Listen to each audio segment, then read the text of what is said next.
One man is being victimized by our own government. One man who they fear, yet who millions love. One man who is willing to take the poison arrows of lawfare. One man whose voice has been taken away by a corrupt judge operating in a corrupt system. One man who has been ridiculed and insulted. One man who refused to back down. One man who refused to back down. One man who refused to back down. One man who stands between us and them. One man that wants to see America protected again. One man who wants to see America prosper again. One man who understands that a man is a man and a woman is a woman. One man who understands and protects the blessing of life. One man who wants to restore American exceptionalism. One man who once again wants to make America that shining city on a hill for all to see. A place where all the people of the world glowingly set their eyes upon. America. One man who unashamedly wants to make America great again. That one man is Donald Trump.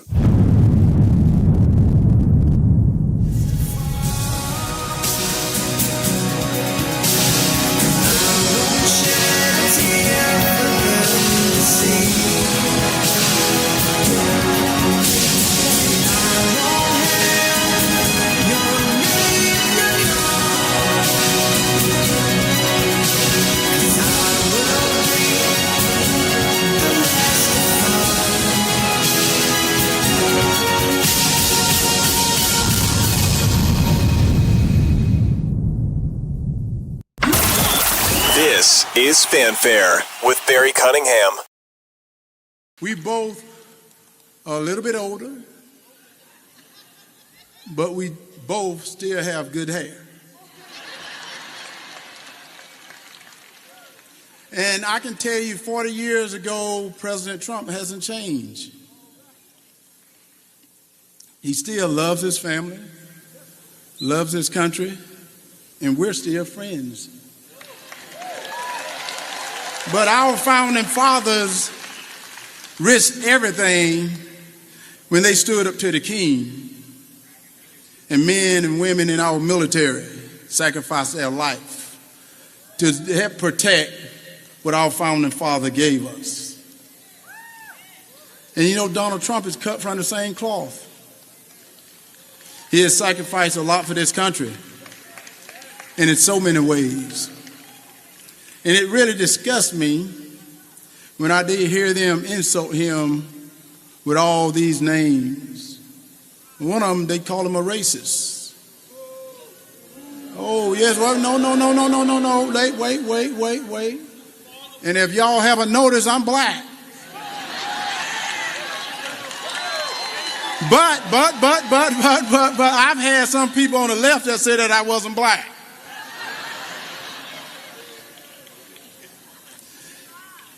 And now they've thrown all these bogus lawsuits after me, trying to bankrupt him. And they've tried to throw him in jail. And with this hateful rhetoric, they've had people to take shots at him, try to kill him. But man can't stop what God got in store for you. So let us not let Donald Trump down, because he's not going to let us down. Donald Trump times in office, we had a great economy. We had a secured border. Crime was down. There was no men and women's sports. And other countries respected us. Now think about this. Would you like for me to compete against your daughter? And many of you may not know, I'm back in school at the University of Georgia. And I was on campus when Laken Riley was killed. And she was killed from an illegal gang member because of the Biden-Harris weak or no border policy. While Donald Trump can't bring Laken back, but he can help her family and help us to stop this illegal immigration. And he can help us to stop all the criminals from coming into our country. We need to have Donald Trump's back because he's got our back. And then we can take our country back. And I've heard our opponent call us garbage. They said that we were garbage. Well, they can call us garbage all day long. They can call us anything they want because in the great book that I read, it said, no weapon formed against me shall prosper. And if they wanted to fact check me, that is in Isaiah 54:17. And as Michael Jackson said in his song, The Man in the Mirror, that we can make a change. But that change is gonna come if y'all get out and vote. So if you haven't voted, you need to get to the polls right away. And as Bert said, bring a friend, bring a relative, bring whoever, because we have to take our country back. And Donald Trump is not just my friend, he's your friend. And it is time for us to step up to the plate. It is not time for us to sit on the sideline anymore, because when you see what they're doing to this country, you say it's a dying shame. And it is time for it to stop. And it stopped on Tuesday when we get to the polls and we vote for my friend and your friend, Donald Trump. So that, in case you didn't know who he was, which you'd have to basically be living under a rock or never watched any football in your life, which is possible. A lot of ladies out there. But that was Herschel Walker at tonight's rally. Want to show you something. Oftentimes when I do these things, people say, hey, Barry, can you show the crowd? Obviously, I'm here in South Florida. No, I can't show the crowd. But somebody took a picture of the crowd tonight. This is in Macon, Georgia. You know, the state that Biden won in 2020 by 12,000 votes. Well, wait till you see. Words can't describe this crowd. Wait till you see this. This is incredible. Fix. Look at all those. The way I see it, every alien crosses our that's borders. absolutely phenomenal. Look at all those people. Yikes. That's a lot of people. It's a big amphitheater, and Trump has sold the sucker out. I mean, man, that's amazing. So something I want to tell you about tonight before Trump gets here. I don't even know if he has landed, where he is. This is an amphitheater in Macon, Georgia, as you saw.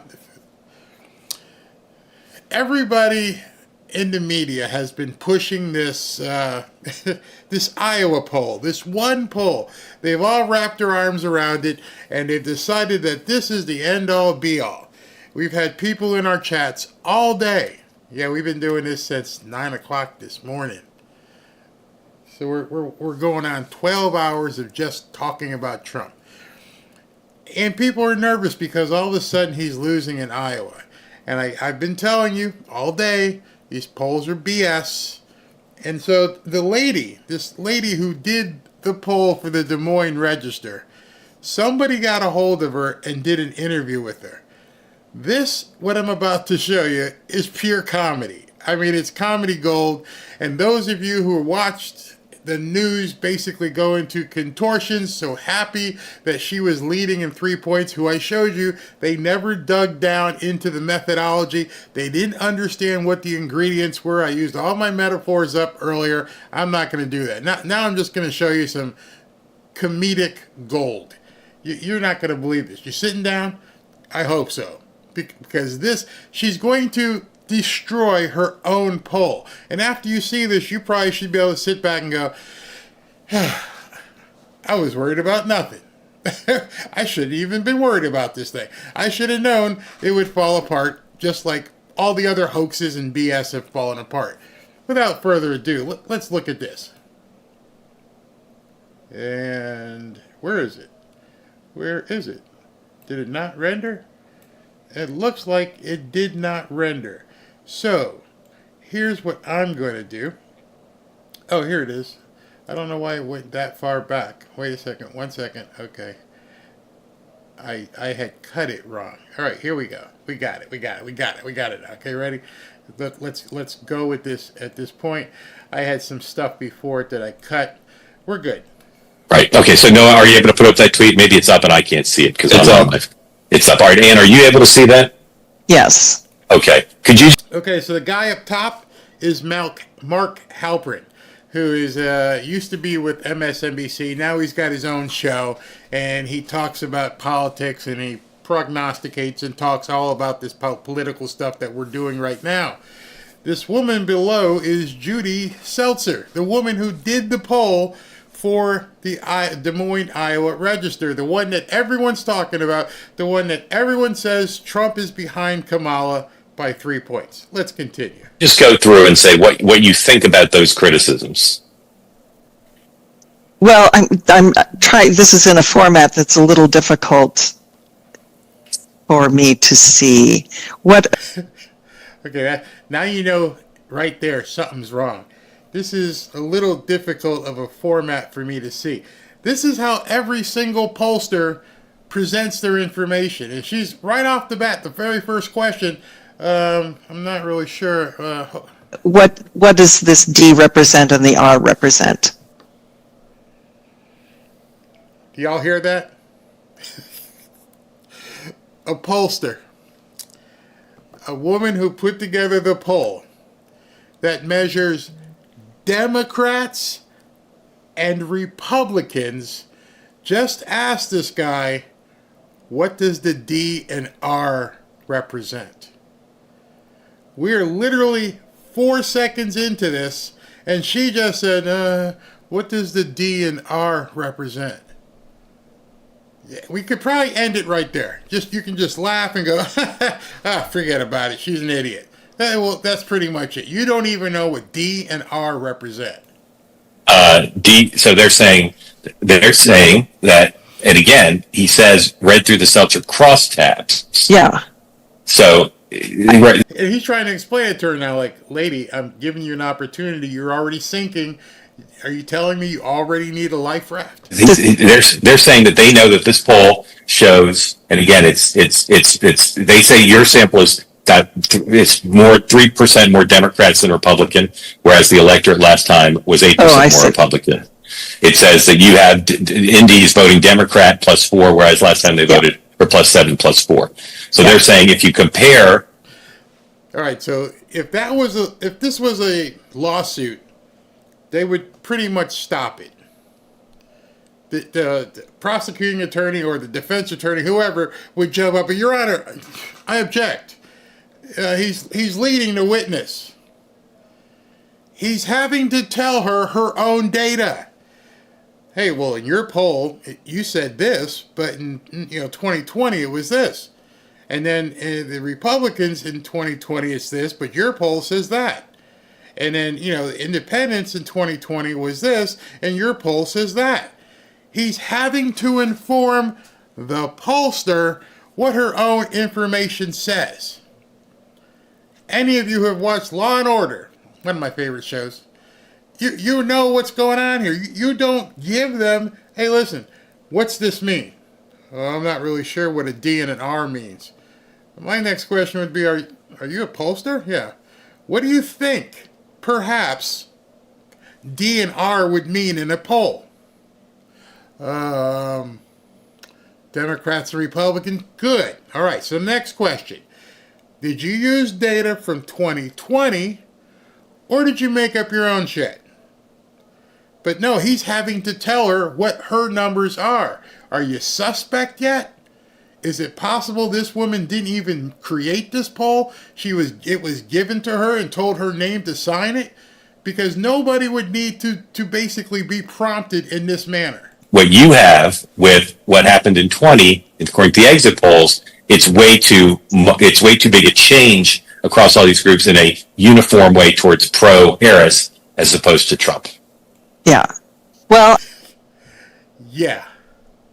This is the first time I'm seeing this, and so. Okay, I'm done. Your media is screwing you.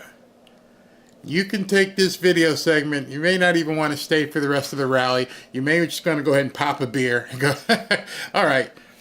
The lady earlier, what was her name? Judy, who said she was a little fearful because the numbers that Fox was promoting and saying Trump was behind. Do you understand right now the complete psyop they are trying to push on you? I'm pretty sure Mark Halpern is going to produce a follow-up video and go, oh my God, what are they doing? What are they? This is the first time I'm seeing it. It's your friggin' data. How is it the first time you've seen it when you put it out yesterday and the New York Times and Des Moines Register have run with it? Oh, this is the first time I've seen this. Really? Okay. So it's sort of against my nature to think I understand everything that this is saying, and I haven't cross-checked these numbers to know how that actually pans out. I'm sorry. I haven't cross-checked the numbers to see how this works out.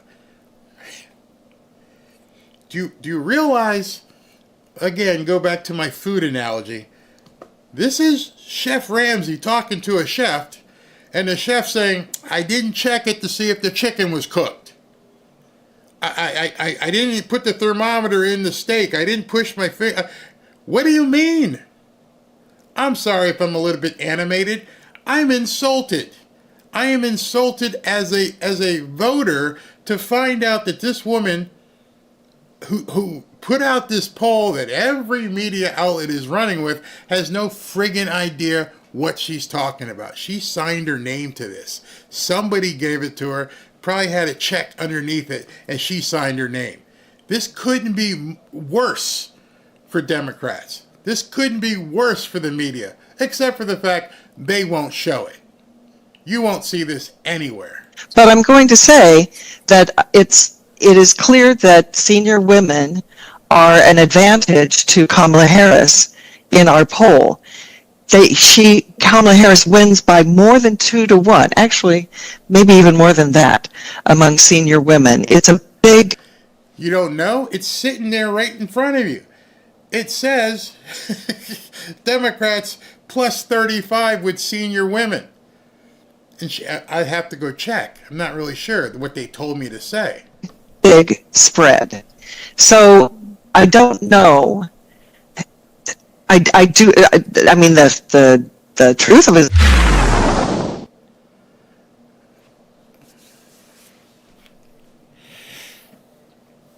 I can't keep doing this. I can't keep seeing people freaking out in the chat and saying, the sky's falling down. And Trump, this poll says this and that poll says the other thing. I can't keep doing this. I can't keep digging for you. I can't keep showing you the methodology like I showed you last night and go, this is messed up. She didn't refute one thing the guy pulled out on her crosstabs. Not one thing. In fact, she said, as you heard, I don't even know what a D and a R means. You imagine going to a doctor? It doesn't matter. I can use any analogy I possibly can. You guys can infer that supposedly someone who's a professional would at least friggin' know what the D and R meant as we're in a presidential election. There is no excuse. There's nothing. None of you can be upset with this Iowa poll right now. You can't. You have to just basically put on the Vulcan mind meld and just, like it never happened. if this was a courtroom, like, can we strike that from the record, please? Yes, we're going to strike that from the record. Strike it from your record. It never happened. It's BS. It was made up. She got paid to put it out there. You heard her talk. If you took anything from that and you're confident that that Iowa poll is nothing but toilet paper with poop on it, then you're not listening. You're not understanding. Reason I wanted to show it to you because I couldn't tell it to you, because if I said it to you, you wouldn't believe it.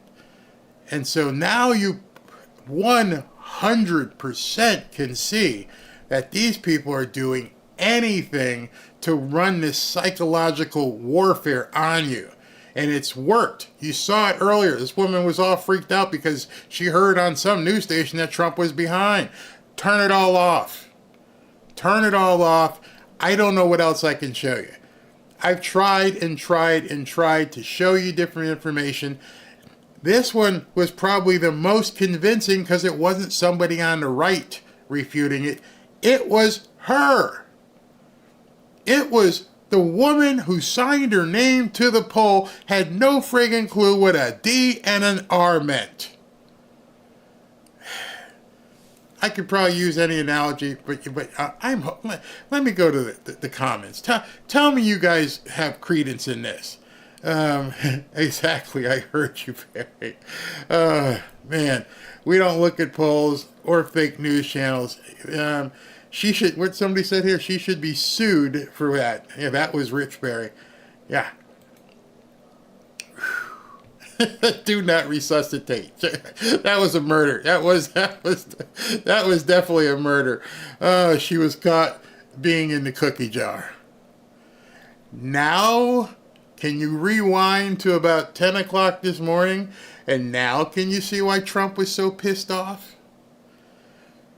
If people here were taking these polls and going, oh my God, what do we do? He's falling. He's falling behind. If people here in our little group of the world were susceptible to what they were doing, what do you think's been happening on a grand scale? What do you think's been happening across the entirety of the electorate and the psychological warfare that they're waging? If it happened in here and you saw it, those of you who were here this morning and those of you who were here this afternoon saw it firsthand. These people were like, oh my God, the sky's falling in. Oh, Polymarket, oh, the polls. And I kept saying, this weekend, go touch grass, go watch football, make cookies, get away from television, don't even tune in. And then I asked that lady, who told you he was behind? First thing she said, Fox News. And then even Trump said, don't trust Fox News. And then this should basically be the cherry on top. I don't think, and what's funny about it is I don't think Mark Halpern had any designs on slaying this woman.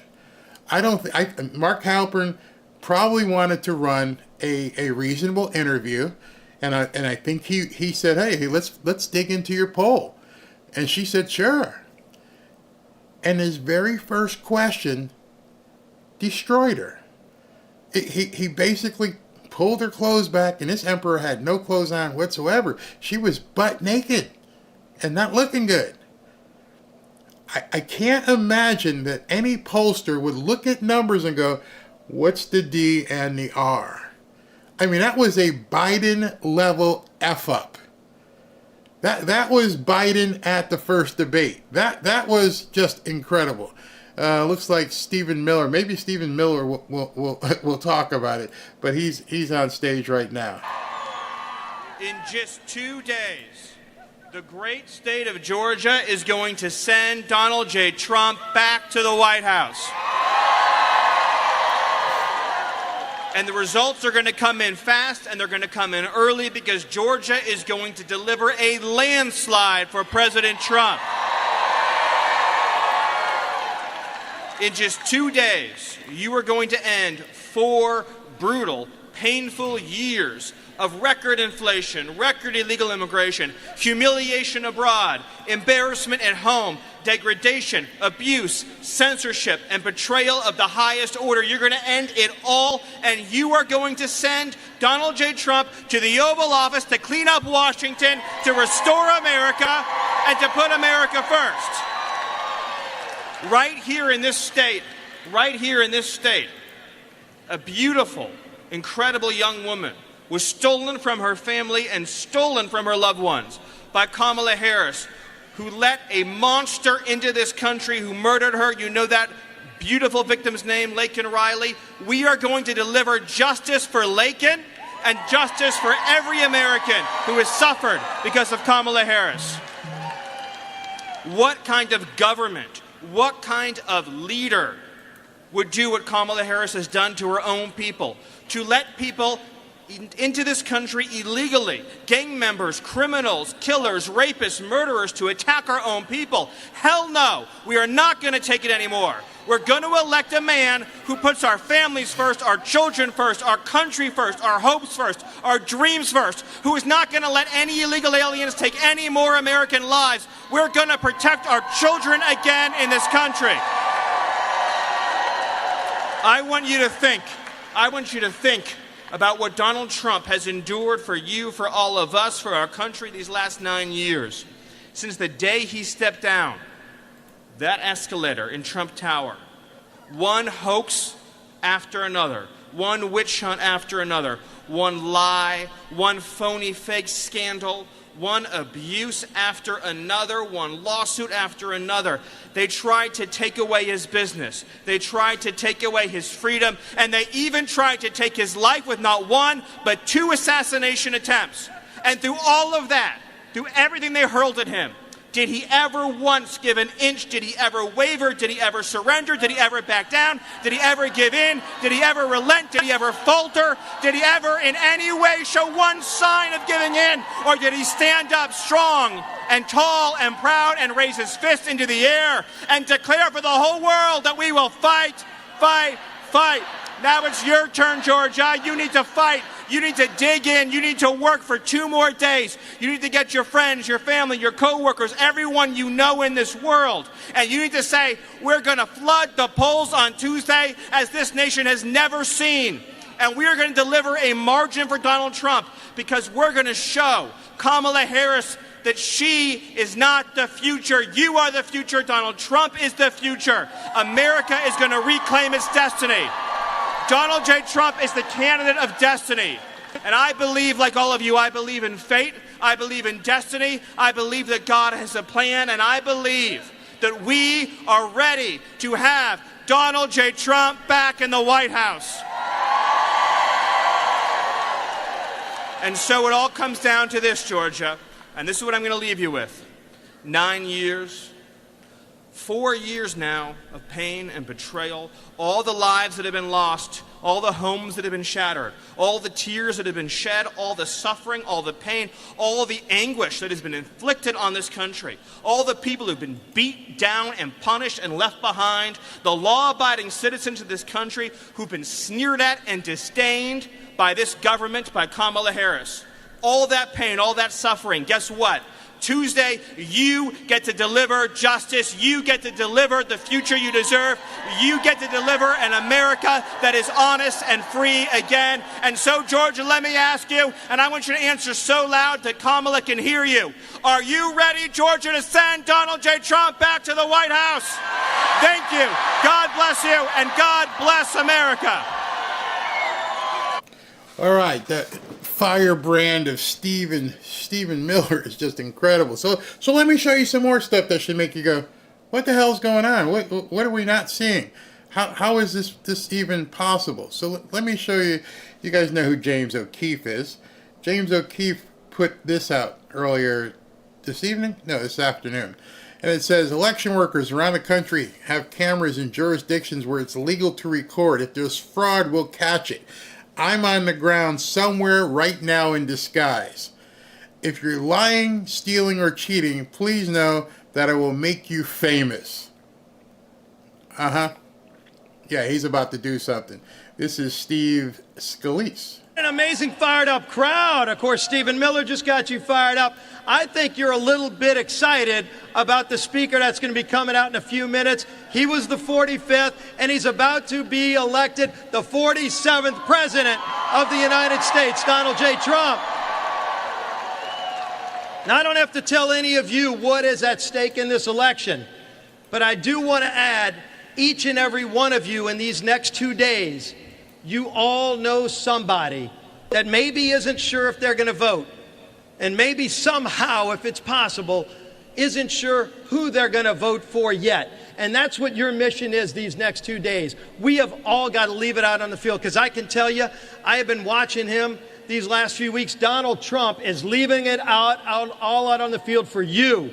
He is not slowing down. He's doing 4 rallies a day in every swing state, every swing district. He is fired up. He is ready to save this great country. I know you're ready to save this great country. We have all watched in disgust as they took a secure border and opened it wide up and let not just 10 million people, but let violent criminals, murderers, people on the terrorist watch list in. And they lied about it. They said, no, this isn't what's happening.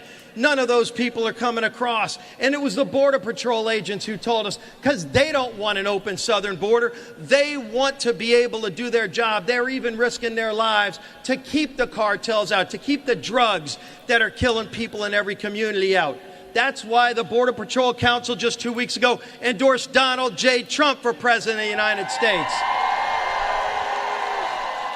They know he did it before. Kamala and Joe broke it, and Donald J. Trump will fix it. It wasn't that long ago, maybe 5 years ago, when you were paying less than $2 a gallon for gasoline. Seems like ages ago, but it was just one president ago. And it's just one president away from getting back to those days, because when Donald Trump's president, we're going to have energy independence again. Are y'all ready for that? They turned it over to the Saudis, to the Russians, to the Iranians, who use their billions from oil to go and fund all the Hamas, Hezbollah, the Houthis, all the people that are attacking Israel, attacking our friends, and attacking America. We've had enough of their crazy leftist policies. Now, let me tell you this, because I see a lot of young people in this crowd. Look at all these beautiful young people. Because a lot of times people say, why do we do this? Why do we risk so much? Why does Donald J. Trump risk all the things he's dealt with? He's got wealth, he's got fame, he's got success. He could go off into the sunset, and yet he doesn't. He takes all the crazy stuff they've done to try to put him in jail. People will try to assassinate him. All the things that have happened, why does he do it? He surely isn't doing it for himself. He's doing it, and you're not doing it for yourself either. You're doing it for these young kids, because every generation in America has had better opportunity than the one that came before. And we are not going to let them take away the American dream and the opportunity for these young kids in the crowd. They deserve the same shot at the American dream. Kamala talks about an opportunity society, and they say, what does it mean? And she doesn't even know, because she can't tell you what she stands for. She says she's for a secure border when you know she's not. She's even for fracking when you know she's not. She wants to mandate EVs. She wants to tell you how to live. She wants to raise your costs and raise your taxes. Are we going to let that happen? I know Georgia's not, but it all comes down to what we do in the next 48 hours. So we have got to leave it out on the field. Why? Because America, while it's a dream, while America's an idea, America is a living, breathing embodiment of our people, over 300 million people that want better for ourselves. It's why people come here from other countries, and they're going to do it legally, not illegally. And if you came here illegally and you're committing crimes, you're going to be sent back home. Donald Trump's going to do that too. But more than anything, Donald Trump is going to restore the promise of America. He's going to restore what's great about this country so we can be proud again. We can be strong again. The bad guys will be on the run again, and our allies will know we have their back. Let's return the greatness of America that we all know is there, that shines deep within us all, and let's give that opportunity to these young kids so they can enjoy the American dream just like we all have and our forefathers have. Let's return this country to greatness. Let's make America great again. Let's elect Donald Trump. We're going to do it in 2 days, Georgia. God bless you. God bless this United States of America. That man survived one hell of a gunshot. It's good to see him walking around. So what I was saying, we were talking about James O'Keefe and what he says here. James O'Keefe says, basically, he's got people undercover, which is scary enough, which means people don't know where he's got people undercover. And I would bet you to say that Laura Trump has people undercover everywhere. If there's fraud, we'll catch it. I'm on the ground somewhere right now in disguise. If you're lying, stealing, or cheating, please know that I will make you famous. That should make people like, oh, yeah, what do I do? Something else, this came out, and I can't even believe this, having lived in Connecticut. You're telling me New Hampshire at this point is a toss-up? That's just crazy. Now, all along I've been telling you guys to get ready, and John Rich put up something which I think was probably really appropriate. I didn't even think of it this way myself. Said this may be the last peaceful Sunday we see in a while. I hope you've already voted, but if not, do whatever you have to do to show up and vote on Tuesday. Imagine that. Today is Sunday before the election. Next Sunday, the election would have already happened. It's going to be after November 5th.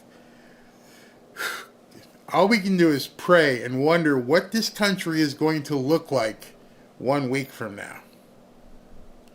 When Trump wins, I don't know what they have in store. It makes absolutely no sense what is about to happen. They're lying. They've been caught lying. They've been exposed. I just showed you that incredible video, that pollster who didn't even know what R&D meant. The exposure, the revealing that's happening is stunning. It's not even like a little bit. It's like, what do you mean type stuff. It's like, I can't even fathom that you guys are lying this much. You're not even trying. I don't even know why she would have accepted the interview.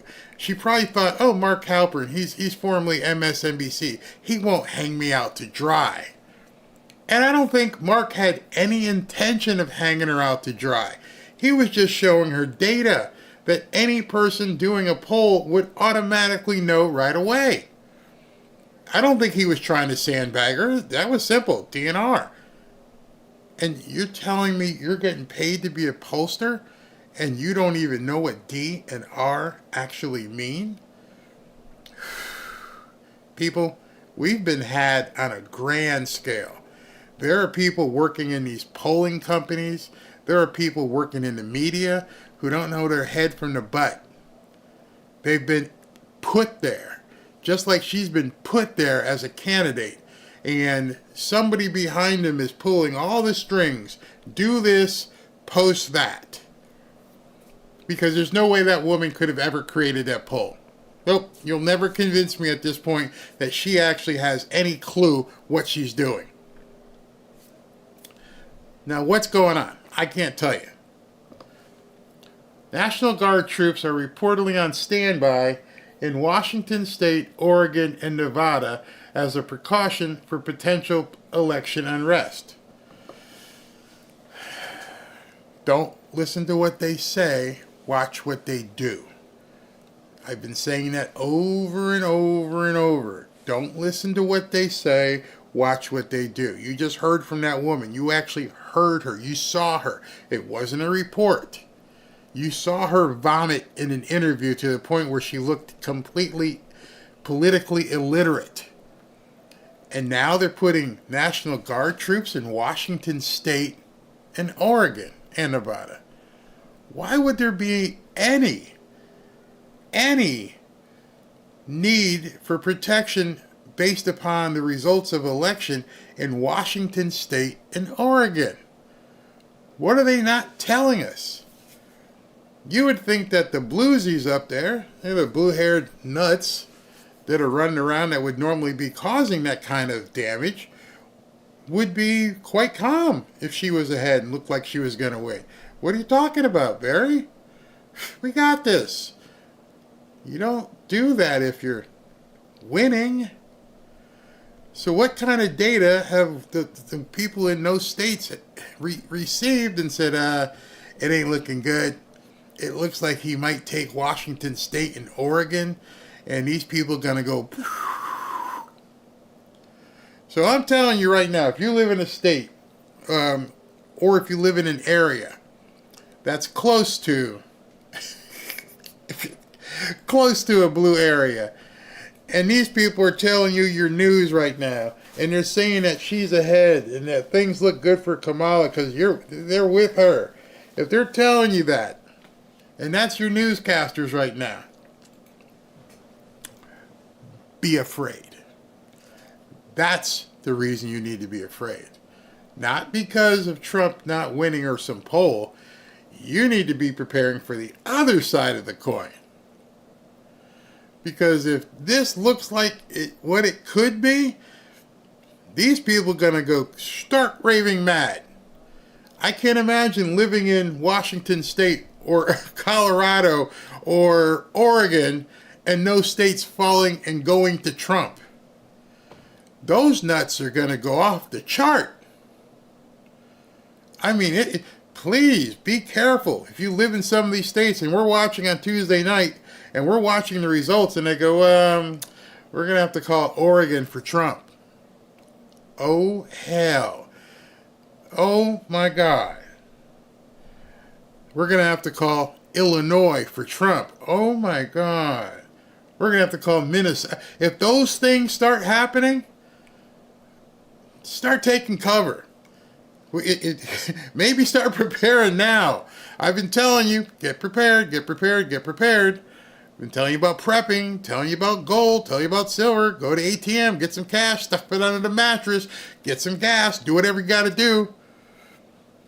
Because if I'm seeing this, see, I'm in Florida. We already know what's going to happen down here. Trump's going to win, and the next day, we'll just live life. Because we're going to have the votes by like 9 or 10 o'clock at night, and they're going to call Florida, and everybody's going to go, yeah, what's next? Yeah, we know. But if I lived in Washington State, Oregon, Illinois, Minnesota, what else? Some of those states up there that have been historic, New Hampshire. Wow. Those people in some of those states ain't ready for what might happen. That's kind of scary. But as I mentioned earlier, how they keep getting caught. They keep getting caught with their pants down because they're doing stuff they're not supposed to do. So everybody knows that at this point, maybe you don't, but last night, Kamala Harris goes on Saturday Night Live.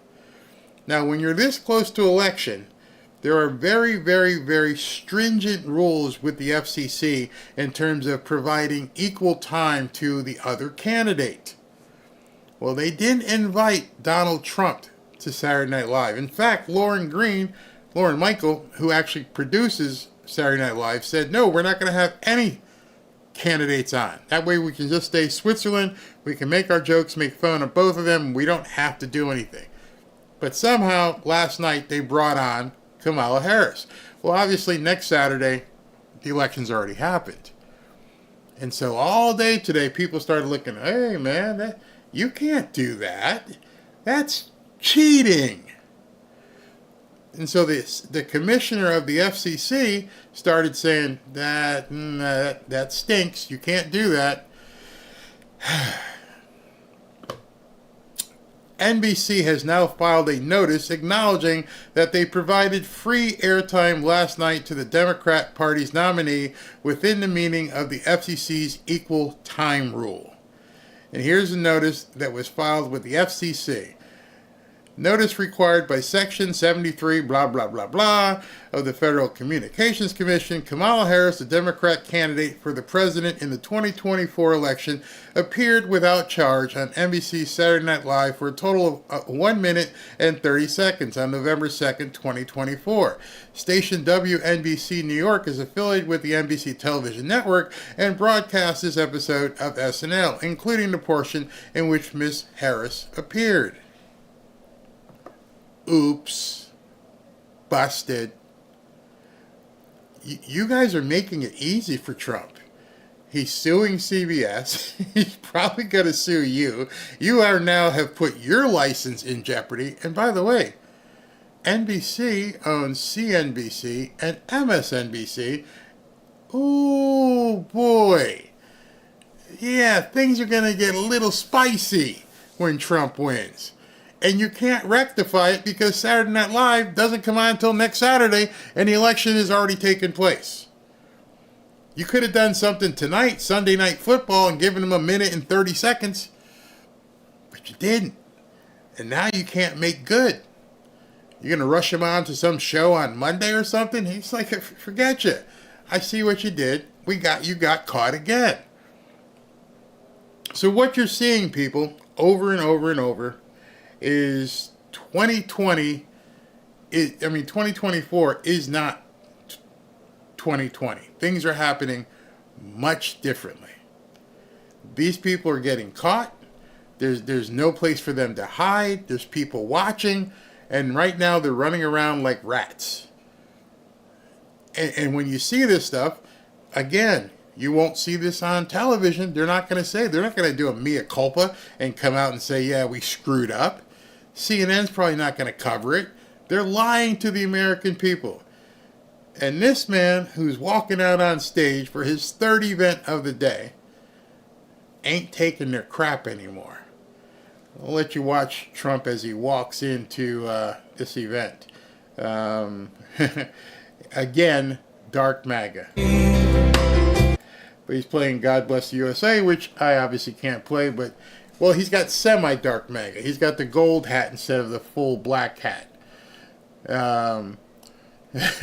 This is awesome. Third event of the day. So you guys who watched the first two know he basically has no voice left right now. He's got no voice. So let's see how he sounds tonight. I'm surprised that he got through all three as bad as his voice sounded earlier, but it looks like he's gonna get through it. He's gonna push through it, and then somehow this man is going to do four rallies tonight, almost all the way up to Christmas. I mean, Christmas is like midnight. Santa Claus. He won't even get to Grand Rapids, Michigan, probably until 10:30 at night. It's going to be phenomenal. Absolutely phenomenal. So tonight's the encore version of his triple header tonight. And then tomorrow we'll all meet and convene again for another 9:30 event. This guy's got tiger energy. I don't know. Look at that crowd. Look at that crowd. Whew. And we're supposed to believe she's being competitive right now. We're supposed to believe that she is ahead of this man in any way, shape, or form. Bon Jovi came out and played for her today. And Bon Jovi was horrible. I mean, absolutely horrible. I mean, it was disgusting listening to Bon Jovi today. He made Bruce look good. Let me hear the sound.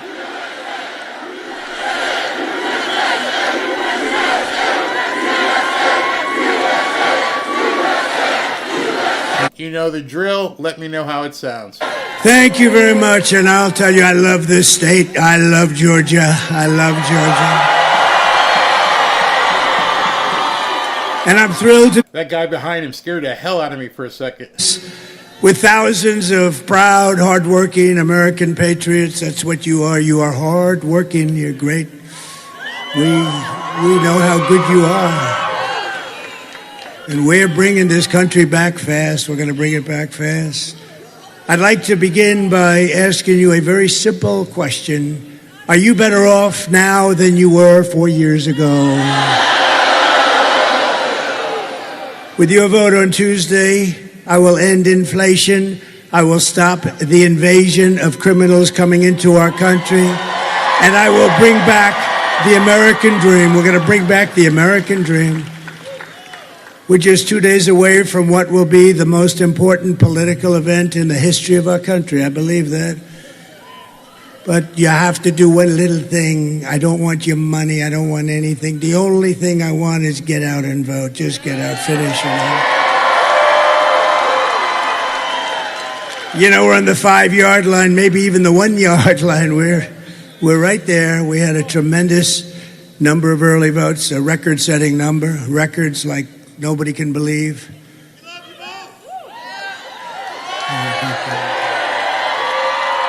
Thank you. But all I can say is on Tuesday, just go out and vote, and we're going to close this thing out, and it's going to be party time. It's going to be party time.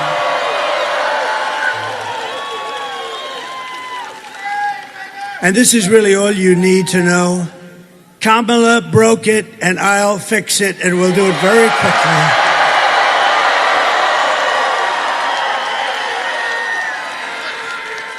America will be bigger, better, bolder, richer, safer, and stronger than ever before. We start from a very bad place. We're a nation in decline. We're a nation in decline like we've never seen a decline. What they've done to our beautiful country is just so horrible. And we have so many senators, so many congressmen and women, and we have so many great people in the audience, and they're working with me. We're going to bring this back like never before. Nobody's going to believe it. We're going to drill, baby, drill. We're going to bring it back so fast.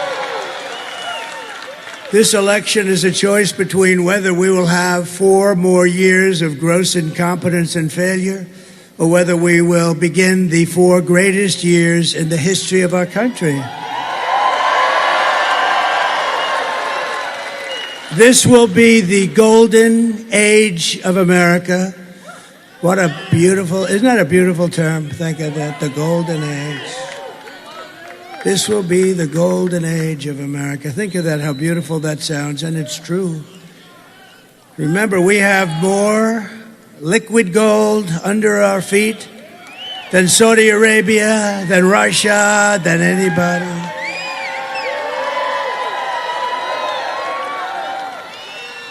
And I told a great guy, RFK Jr., Bobby, I said, Bobby, you work on women's health, you work on health, you work on what we eat, you work on pesticides, you work on everything.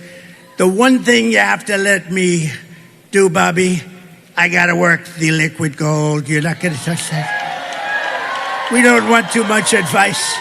We don't want too much advice, Marco, on the liquid gold. We're going to pay off our debt. We're going to do things that you wouldn't believe, and we're going to give you, I gave you the biggest tax cut in the history of our country. You'll get still more. We're going to make our country so competitive. On Tuesday, you have to stand up and tell Kamala or Harris. You know, when I say Harris, nobody knows who the hell I'm talking about. I said, Harris was out tonight. Who's Harris, sir? Nobody knows who she is.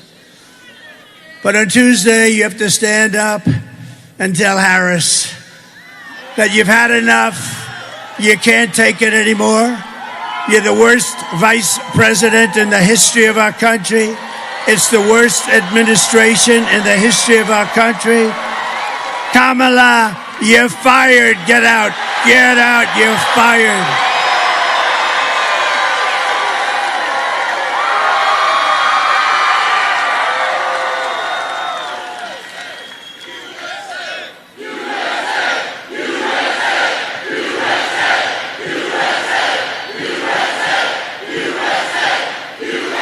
Thank you very much.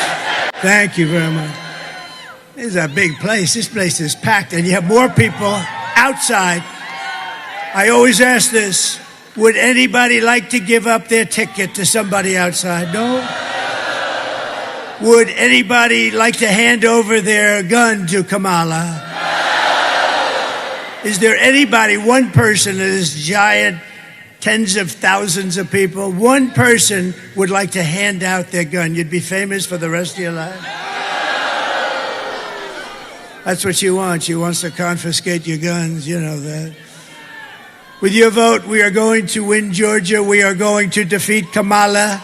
And we are going to make America great again. Over the past 4 years, Kamala has orchestrated the most egregious betrayal that any leader in American history has ever inflicted upon its people. What she has done is not acceptable. It's so bad. She has violated her oath, eradicated our sovereign border, and unleashed an army of gangs and criminal migrants. I mean, we have migrants pouring in here by the tens of thousands that are criminals from jails, from mental institutions, terrorists. They come from mental institutions, and they come from insane asylums, and they come from all around the world, from Venezuela to the Congo. Lots of people coming from the jails of the Congo, stealing countless American lives, and they do nothing about it. These are open borders. They come in totally unchecked and unvetted. Just days ago, right here in your state, an incredible 25-year-old mom, beautiful mom, named Mimi Rodriguez Ramirez, was kidnapped from a Walmart parking lot that was safe. She was horribly abused and murdered, violently murdered. A week later, her body was dumped on a road, was found by the police in condition that they said they've never seen anything like that before. The animal who murdered Mimi was an illegal alien who came to Georgia to maim and kill people. It made no difference who they were. Mimi leaves behind a 9-year-old daughter and her absolutely wonderful mother, Carmen. Yesterday, my friend, a very wonderful man and a very patriotic and philanthropic man, said he had the fortune to make a lot of money, and he gives a lot of his money away. He's just very amazing. In fact, he made contributions to Georgia with your hurricane problems, and he made tremendous contributions to North Carolina, Alabama. Think of all these states, Tennessee, South Carolina, Florida. What a horrible thing that was. But my friend's name is Steve Witkoff, and he reached out to Carmen when he heard about it. And I'd like to ask Steve, he doesn't know I'm going to do this, and he may not want to speak in front of 40,000 people because I don't know if he's ever done it before. But Steve is just this incredible guy, and if it's okay with you, Steve, I'd love to have you come up and say some wonderful things about Mimi and Carmen and that incredible family that's been decimated. Steve Witkoff.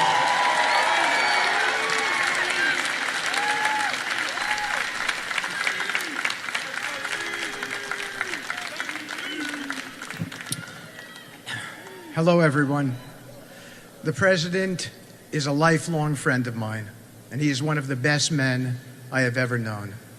I speak about him often, and I like to tell people about his humanity, his sensitivity, his empathy. I am a member of a very bad club. It's the club of parents who have buried their children. When my son Andrew died, there was one person who supported me unconditionally. That was President Trump and his wife, Melania.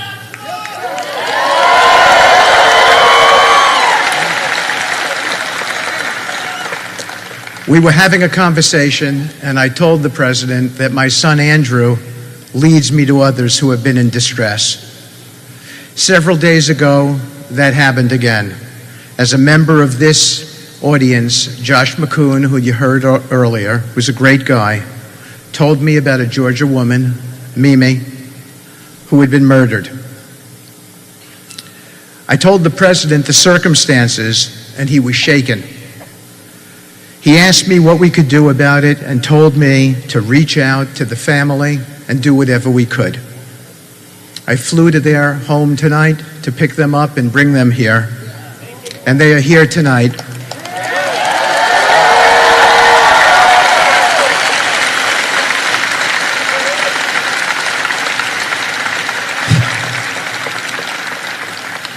Distraught and sad, but I believe uplifted, and they are Trumpers and have voted for him in this election, all of them.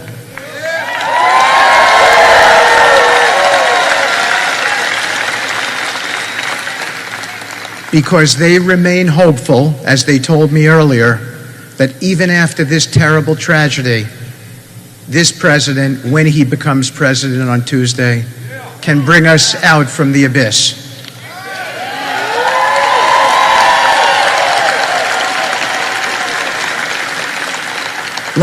Let me tell you briefly about Mimi's family. They are hardworking, from Puerto Rico, living in Georgia, making a home for themselves. They never imagined their beautiful daughter would be killed by someone who did not belong in this country. On your behalf, Mr. President, we have raised their family money and we have given it to them tonight, and we will watch after them in the future. I can promise you that, in your direction.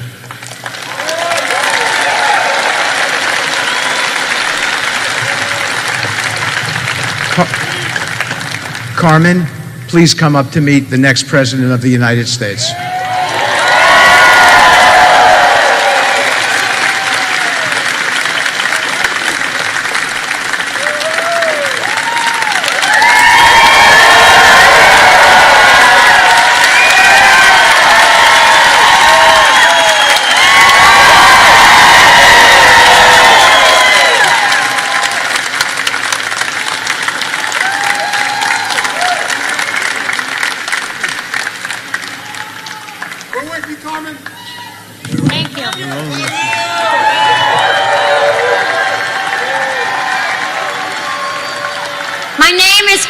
Ramirez.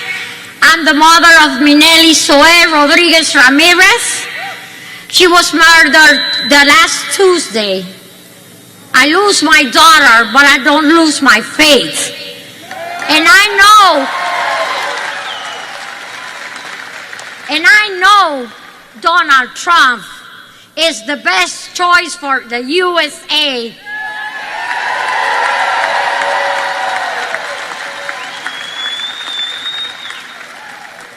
And not the best choice. He's the only one we need to save our country.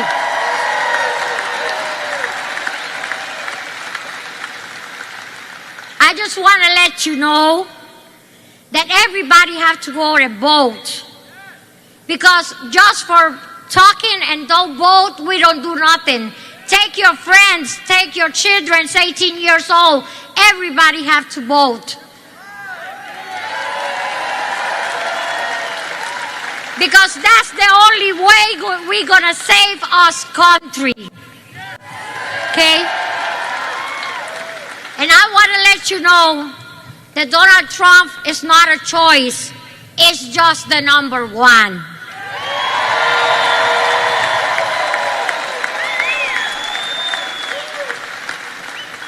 And Jesus let me come over here today to let you know that I have a 25-year daughter with a lot of life, and somebody stopped her life.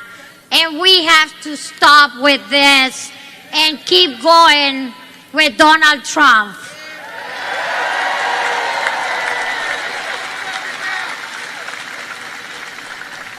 I meet Donald Trump in person. He's the most wonderful person that I see, that I know right now. He help us. He be with us all the time as this happen. And he always be there for my family. That's why we always got to be for him all the time. Thank you for everything. Thank you, and don't forget to go and vote. God bless America. Please, make America great again.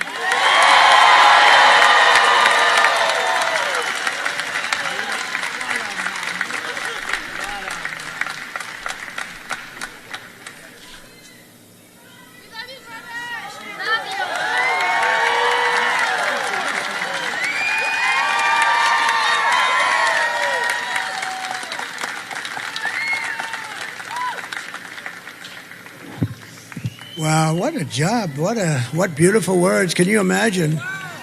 I don't think it's her first language, and she spoke better than any person whose language is that particular language. That was incredible. Wow.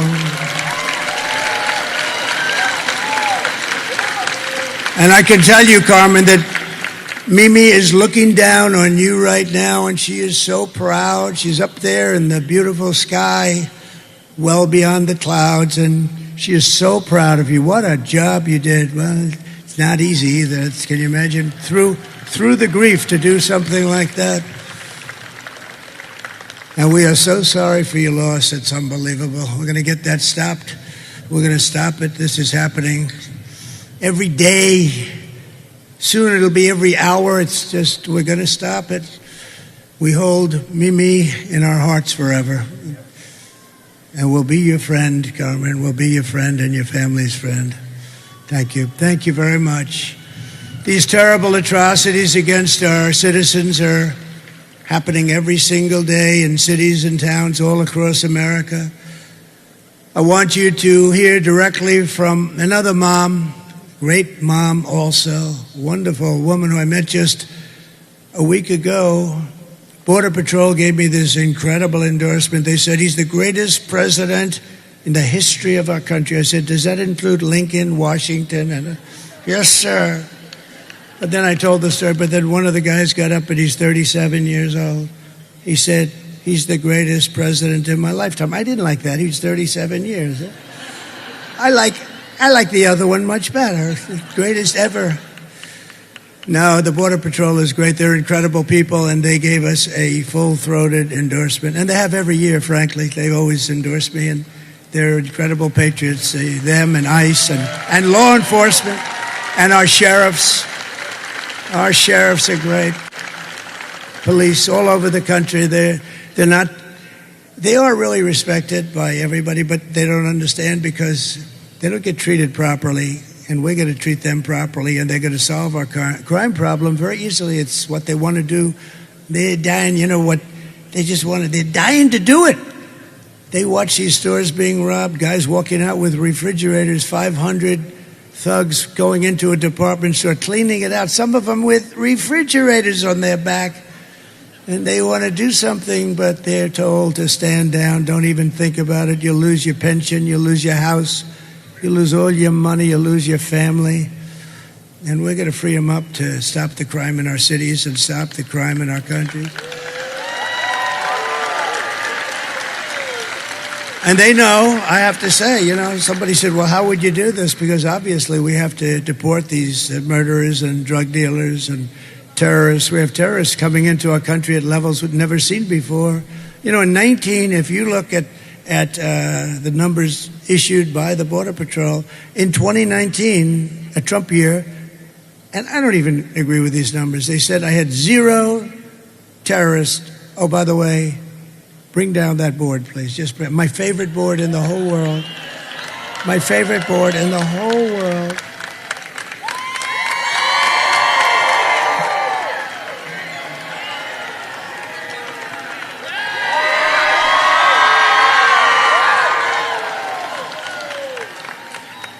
I assume it's up there. Is it up there, Mike? So I love that chart. I love that graph. I sleep with it every night. I kiss it. I hold it tight. But it saved me because if I didn't make that sharp turn to the right to look at it, I would not be with you tonight. So if you look at the arrow on the bottom, that was my last day in office. And after I left, all they had to do is leave it the way it was, remain in Mexico. You think it was easy to get Mexico to say, oh, sure. They said no. They laughed at me when I first proposed it. And within about 10 minutes, they were saying, we would love to do it, sir. I said, I'm going to put tariffs on every car and everything you send into the United States if you don't do it.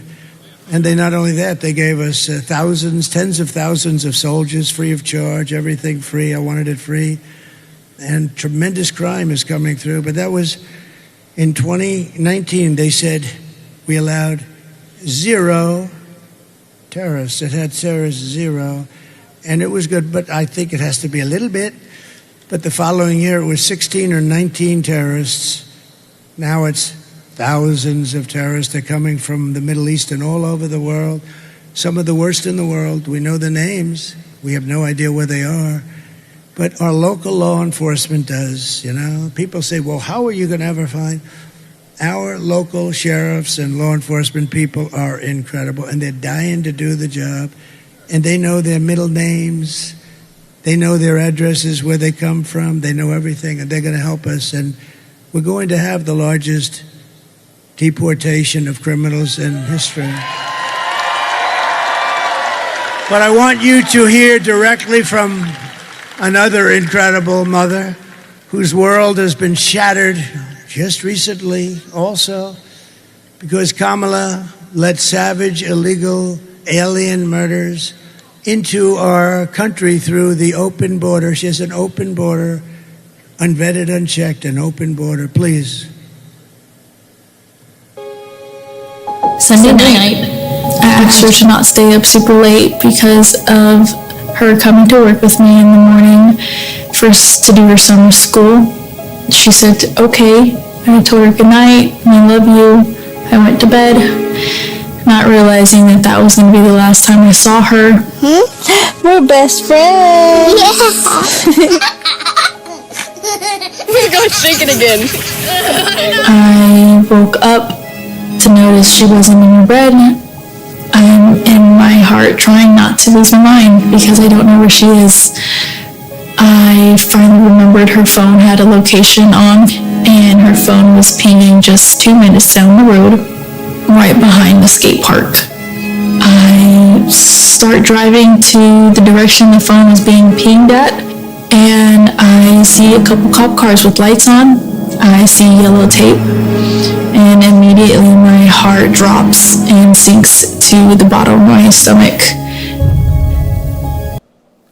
As many of you guys know or may not know, this video is very, very descriptive, very detailed as to what happened to young Jocelyn when they found her and what kind of condition she was in. And unfortunately, the people here don't like people hearing this. They have demanded me not to go ahead and let people hear this because it's so bad.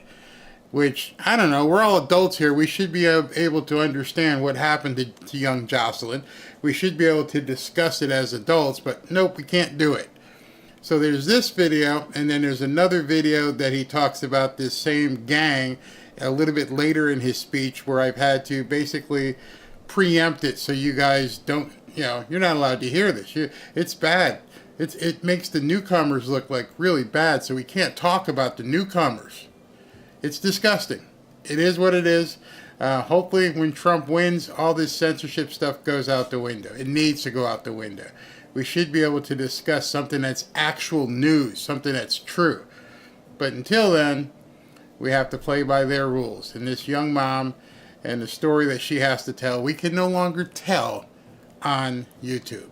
But that's where it is. Most of you have seen it anyway. It's completely heartbreaking at this point to know what she's had to go through. So it's going to cut back to Trump in a second. It gets me at the beginning when she's like, we're just best friends. I'm like, oh my God, that hurts. That hurts, the two of them talking at such a young age. But in any event, hope you guys, many of you guys don't like the way it sounds anyway. I've seen so many people go to tears. So maybe this is better anyway, but it is what it is. We'll be cutting back to Trump in about 3 seconds here. 3, 2, and that's the last scene. Back to Trump. But isn't that just terrible? And this is taking place thousands of times a year, different forms, different ages, different types of crime, but ultimately ending in all cases in death, needless death. The day I take the oath of office, the migrant invasion ends and the restoration of our country begins immediately. And when you vote on Tuesday, remember this. Kamala is importing illegal alien rapists and murderers, draconian monsters who are killing our children, our brothers, our sisters, our parents, our friends. They're willing to kill anyone, these people. They are true evil. When I win, I will not let these animals into our country any longer. I will not let them spill one more drop of precious American blood. And I just want to thank you, Carmen.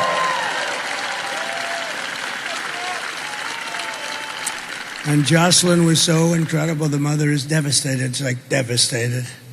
She was devastated. You can never really be the same, can you? Just the people say, oh, time.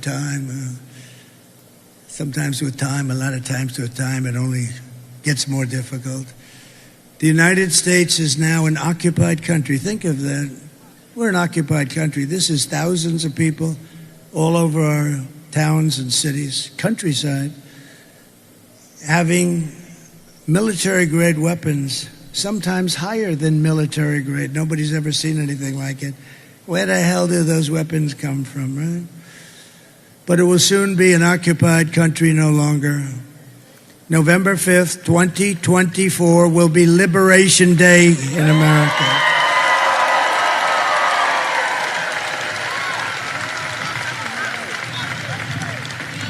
I will rescue every city and town that has been invaded and conquered. Can you imagine? I'm saying our towns have been invaded and conquered, and that's what they are. Take a look at Aurora in Colorado. It's been invaded and conquered. And we have a radical left governor of Colorado who doesn't know what to do. I know what to do. And we will put the vicious and bloodthirsty criminals in jail. But first, we're going to see if it works out. We're going to kick them the hell out of our country because we don't want to take care of them. And to expedite removals of Tren de Aragua and other savage gangs like MS-13, equally violent. They like using knives to cut people up because knives are much more painful than a bullet. They did it in Long Island. You remember 2 young girls walking to school in the morning, beautiful 16-year-old girls, and they were grabbed by MS-13 and they were sliced into pieces and killed. And all I can say, it's really good that we have great law enforcement out there and that we were able to call ICE, because ICE took care of business. They took care of business. And Kamala wants to defund ICE. Think of that. She wants to. She said, she said, they're not nice people. They better not be nice people. They're nice people. They're going to have a lot of problems with living, but they are tough as hell, but they love our country equally as much. They love our country so much they just want to be able to do their job. So ICE and Border Patrol and all of you, sheriffs and law enforcement officers, and yes, firemen and sanitation men and you are on the A-list, all of you. I will invoke the Alien Enemies Act of 1798. Can you imagine? That's when they ran it a little tougher. They weren't so politically correct in 1798. To target and dismantle every migrant criminal network operating on American soil. And if they come back into our country, it's an automatic 10 years in jail with no possibility of parole.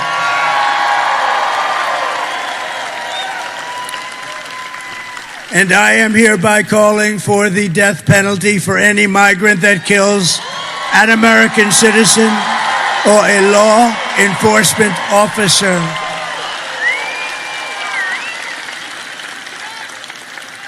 And I will immediately ban all sanctuary cities in the United States of America immediately.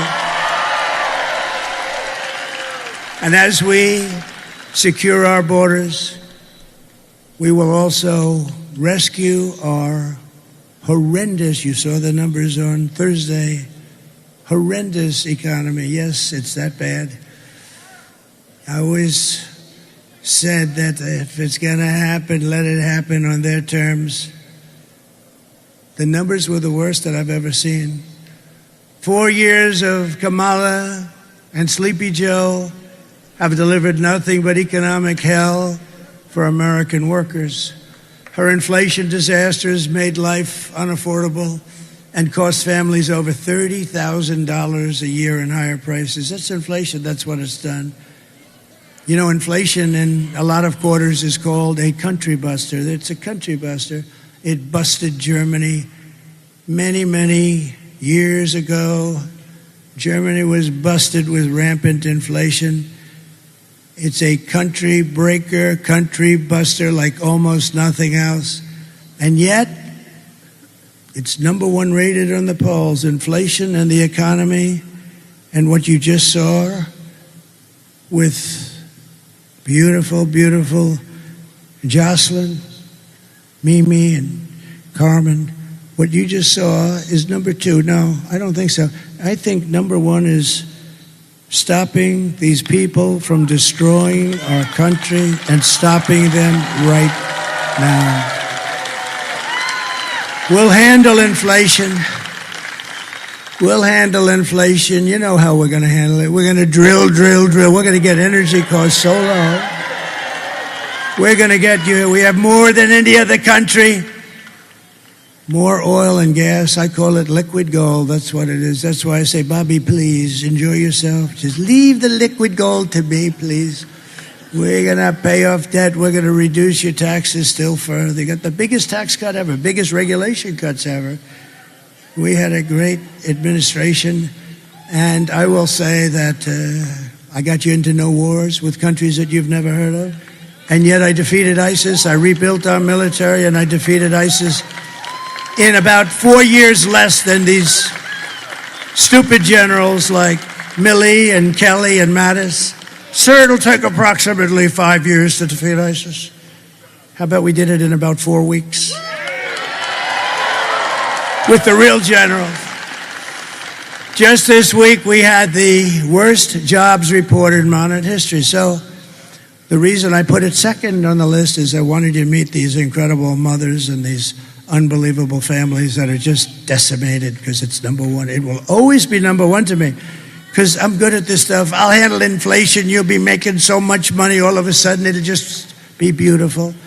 Because if we get your energy costs and your interest rates and a couple of things down, it'll be even better than it was. You know, we had the greatest, strongest economy in the history of our country.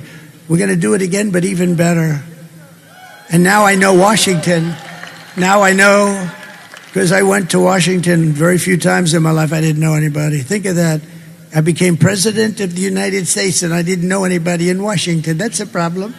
So I had to rely on rhinos and some others and some very good people too. And we had a lot of great people. Look, our trade deals have been unbelievable. Nobody can believe it even. And so many other things. Our right to try, one of the greatest things, right to try. We got so much done.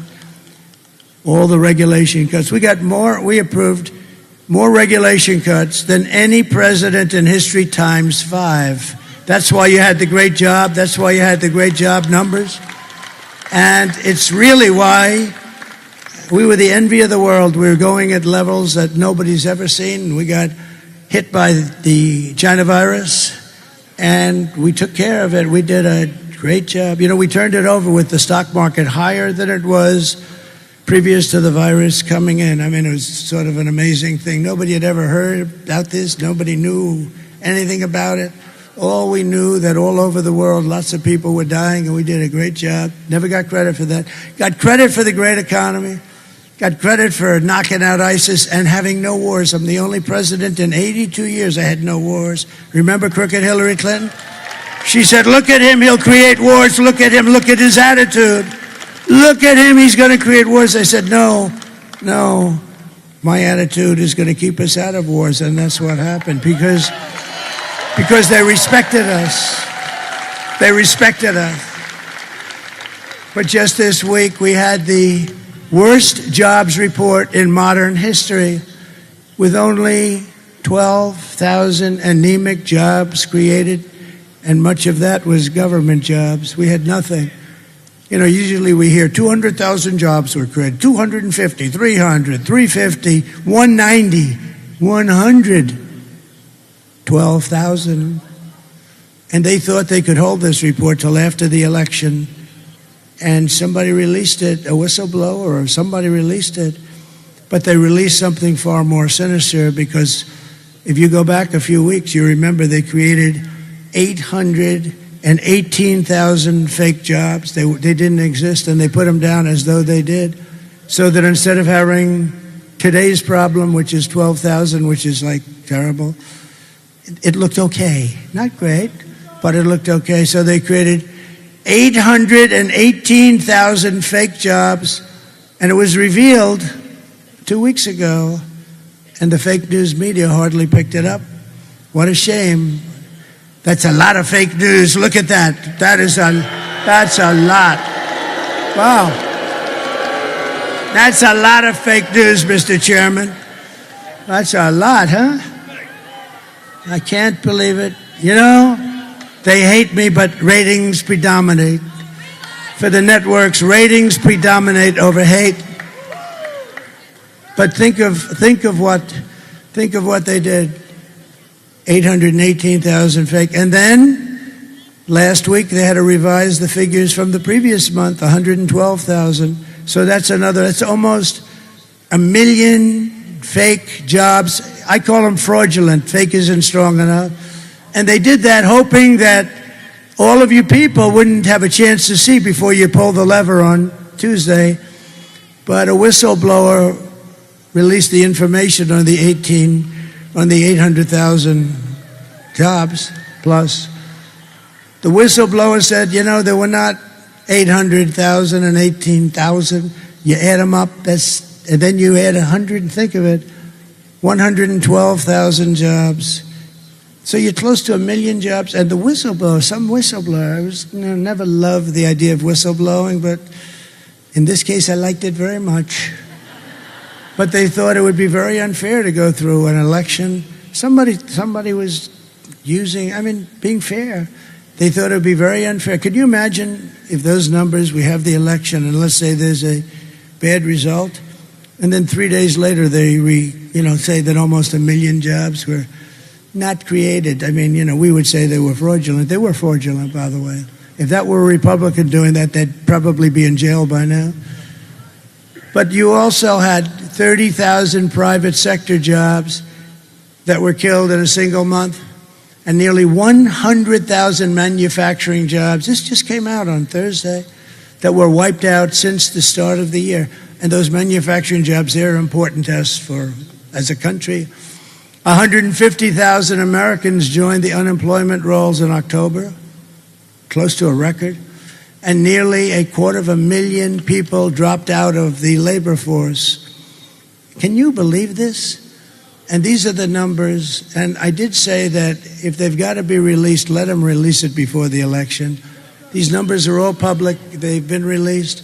Meanwhile, a statistic that a lot of people are going to hate hearing, but that's the way it is. Meanwhile, 100% of the net jobs created in the last year have gone to migrants. The migrants have gotten every single job plus that was created. Illegal here. Many of them are illegal. And many of them are murderers. And many of them are terrorists. They're taking the job. And you know who they're taking the jobs from? The black population mostly. It'll start hitting the Hispanic population.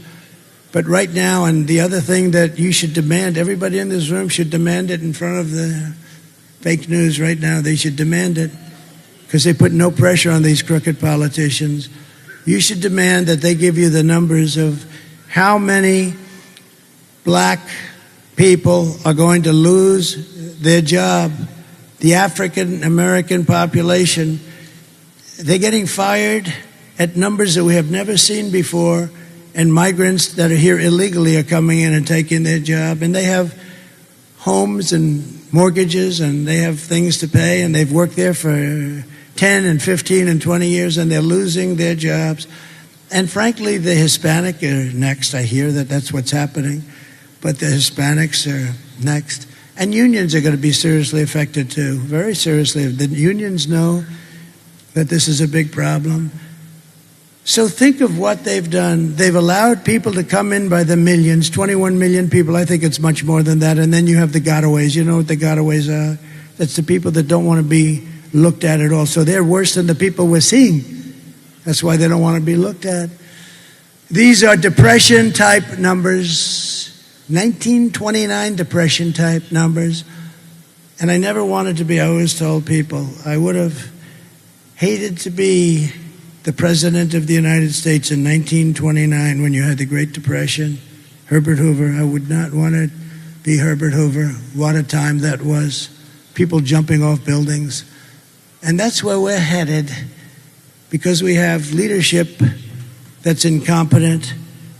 We have low IQ people, and we need very, very, very high IQ people.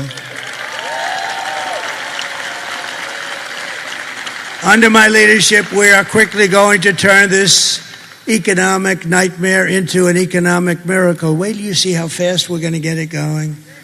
We'll get the prices down. Don't forget, you could stop inflation, but the bacon is still at the all-time high, and the lettuce and the apples. There's a story that should never happen in this country. An old woman goes into the grocery store and she takes 3 apples. That's what she lives on. And she brings it up to the counter, and then they tell her the price of the apples, and she says, "I'm sorry." And she takes 1 apple and brings it back to the refrigeration area, puts it back in, and comes and pays for 2 apples. This should never be happening in our country. This should never be happening. We will make America wealthy again, and we will make America affordable again. Big problem.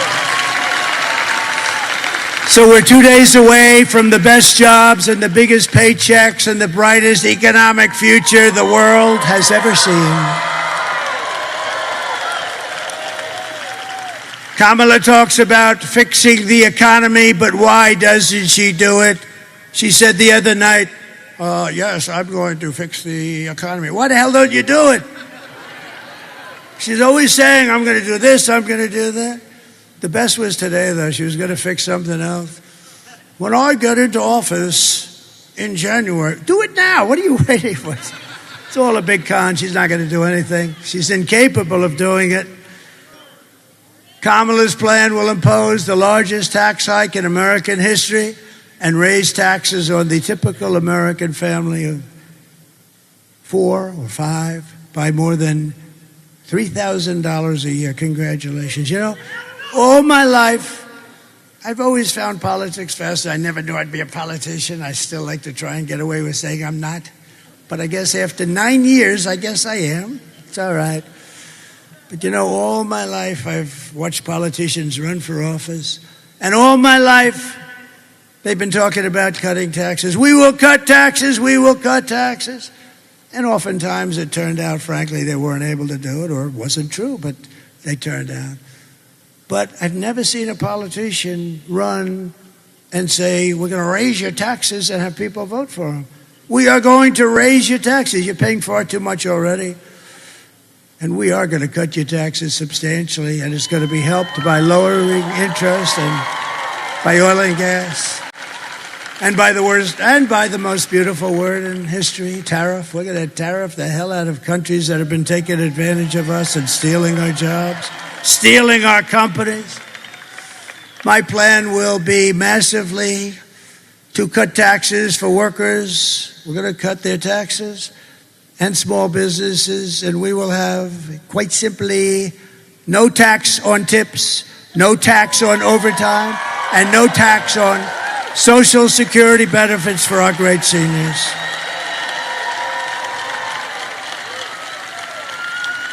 And to rapidly reduce inflation, I will end Kamala's war on American energy, and we will drill, baby drill, frack, frack, frack. We're going to go to town. And I know those guys are, they don't call them wildcatters for nothing. They'll be drilling so fast. Just the concept of what's going to happen on Tuesday, we're way ahead. I'm not supposed to say that. My people say, please don't say that, sir. They'd like me to say that, yeah, we're a little bit behind, but if you get out, look, here's the story. You have to get it out. You have to vote Tuesday. It's all Tuesday. You got to show up in numbers that you've never seen before. And we don't need those kind, but you know what? We want to have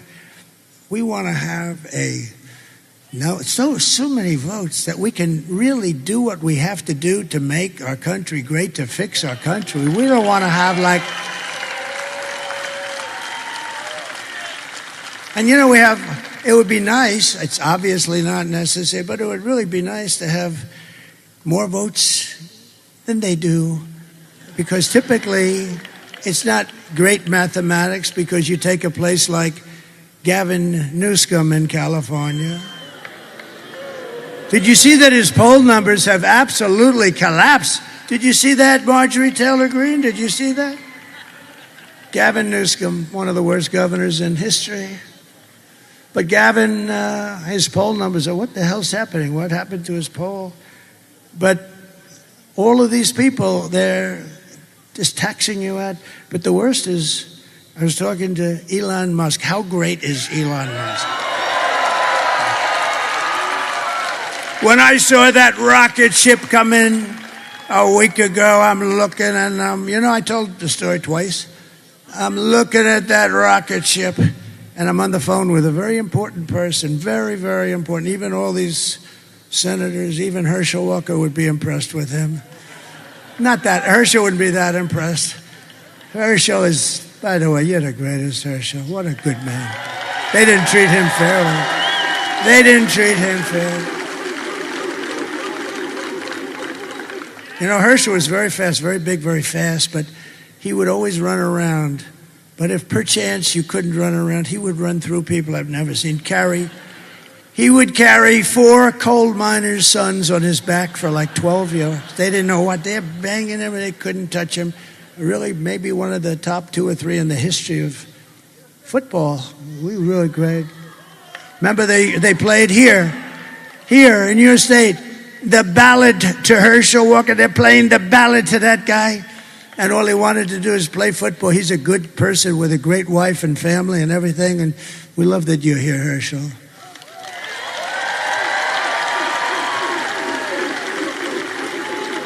And as good as that Georgia team is, if Herschel was playing on it, they'd be very happy. Then we could guarantee it, but he's a special guy. He's a good guy. Really a great guy, smart guy too. So they would take all of the things that we're doing and they put them into a hopper, and what they do is destroy our country, and we're not going to let it. We're going to bring it back. We're going to create millions and millions of jobs. We're going to get those countries and to leave our companies alone. We're not going to do it. And if you're going to play games and if you're going to steal from us our companies and give us unemployment and busted companies, we're not going to let it happen. And if it does happen, we're going to tariff you the hell out of business. We're not going to let it happen. It's not going to happen. And just one quick story. In Mexico, they're building the largest auto plant in the world. A friend of mine told me that he's a builder of auto plants. That's all he does. That's all he's good at. Frankly, he tells me if you said to build an apartment, he would be no good, but he can build a massive plant. He's the best. And he was telling me about a year ago that China is going to build a massive auto plant in Mexico, and they're going to sell the cars into the United States. And I think he said that the capacity would be literally, this would be bigger than what they have in Michigan, the state. This is a monster, but it'll put all our auto workers out of business, everyone out of business. And I didn't like that when I heard that. And I was up in Detroit at the Detroit Economic Club. By the way, isn't it nice that you have a president that doesn't have to use a teleprompter? I haven't looked at that damn teleprompter. Isn't it nice? Isn't that nice? But I said to him, John, let me ask you, I want to see a plant. I just want to see, what do you want? I just want it because, I think I'm going to do well if I run again. So I want to see it. This was a year ago. He said, well, thank you, darling. He said, well, He said, well, you'll have to come to Mexico because we're not doing the big ones here. We're doing plants, but not the big ones. I said, no, they should be doing the big ones here. He said, well, it's not happening anyway. So I said, I'm not going to Mexico. I don't want to go to Mexico, even though they did what I asked them to do. They always did. They did. They were fine. But Mexico's a real threat because of what's going on. A real threat, economic threat. And China's going into Mexico because this way they don't have to float it across the seas. It's not going to happen. So I said to him, what's happening with that plant? I was making a speech a week ago, and I see the guy sitting right there with the guy with the blue shirt. See that nice-looking guy right there? Right about there. Yeah, you can stand up if you want. You look like a nice... Go ahead, stand up. Right there. Yeah, stand up. Right there. So I'm looking at the audience, and again, I'm in Detroit, and this has to do with cars. Very pertinent because cars are big manufacturing stuff, and you see all the jobs that they're losing now. I want to bring all of the car business back here. So he's sitting, I say, oh, that's John. That's the guy that told me about the plant. So I finish my speech, and I send out for John. He comes backstage. I say, John, how's that plant coming on, that big monster plant that China's building? Sir, they've decided they're not going to build it because they think you're going to be elected president, and if you're elected president, you're going to put tariffs on all these cars of 100%, and they're not going to be able to sell one car into the United States. And I said to the state of Michigan, you're so lucky, no wonder I'm leading Michigan by a lot. No, but there's a big thing. I mean, I said you're going to be paying tariffs like you wouldn't believe, and it's not going to be economic, and and they think I'm going to win. And they say if he wins, it's going to be impossible. Because I took in hundreds of billions of dollars from China. No other president took in 10 cents. Barack Hussein Obama took in nothing. He just talks. He talks all the time. Talk. And a terrible thing happened 2 days ago. I've always treated his beautiful wife, Michelle, I've always treated her with great respect. But she hit me hard over the last. What was that, front row Joes? Look at the front row Joes. They've been to like 300 rallies.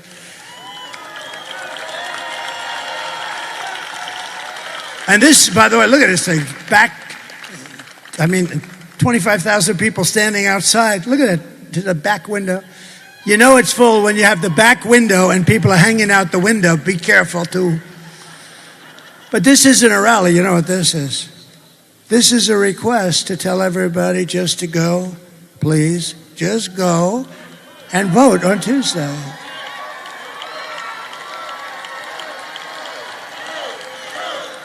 This is not a rally. It should be a rally, but we want you to go vote.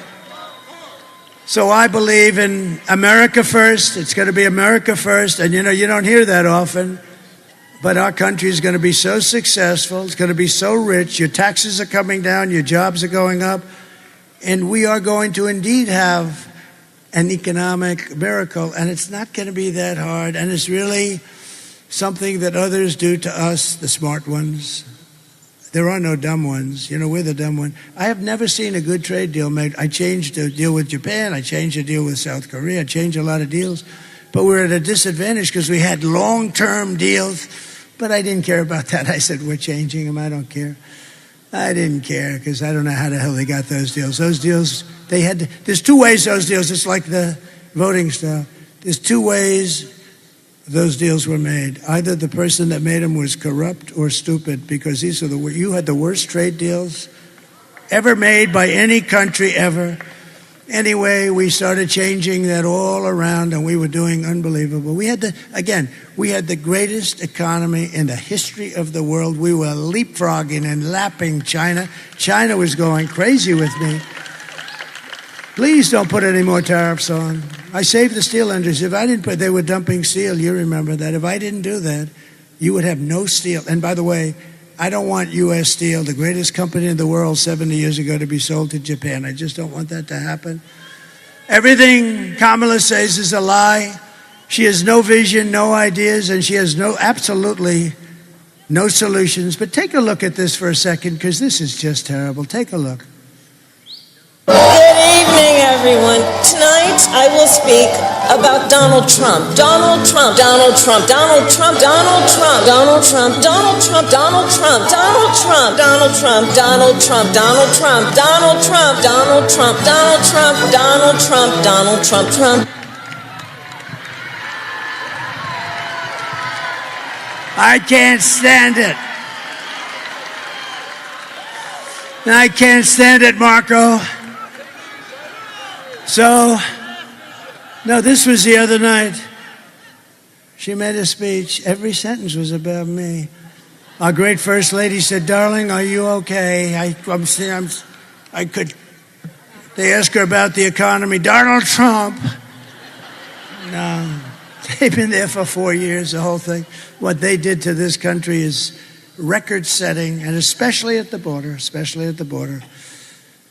because that inflation's going to come roaring down. You know, as soon as we open up the gas spigot, the oil and gas, you know, we had $1.84. You know, I used to say $1.87. I was corrected by the government manuals. So I said, I'll take it, 3 cents. But we had $1.84 gasoline. Do you like that? How does that sound? Today you're at $3.75, but if anything happened with the election, you'd be at $7, $8, $9 a gallon. Kamala's campaign is running on nothing but hate and demonization, calling half of America garbage. You saw Joe. Do you think they were happy with Joe the other night?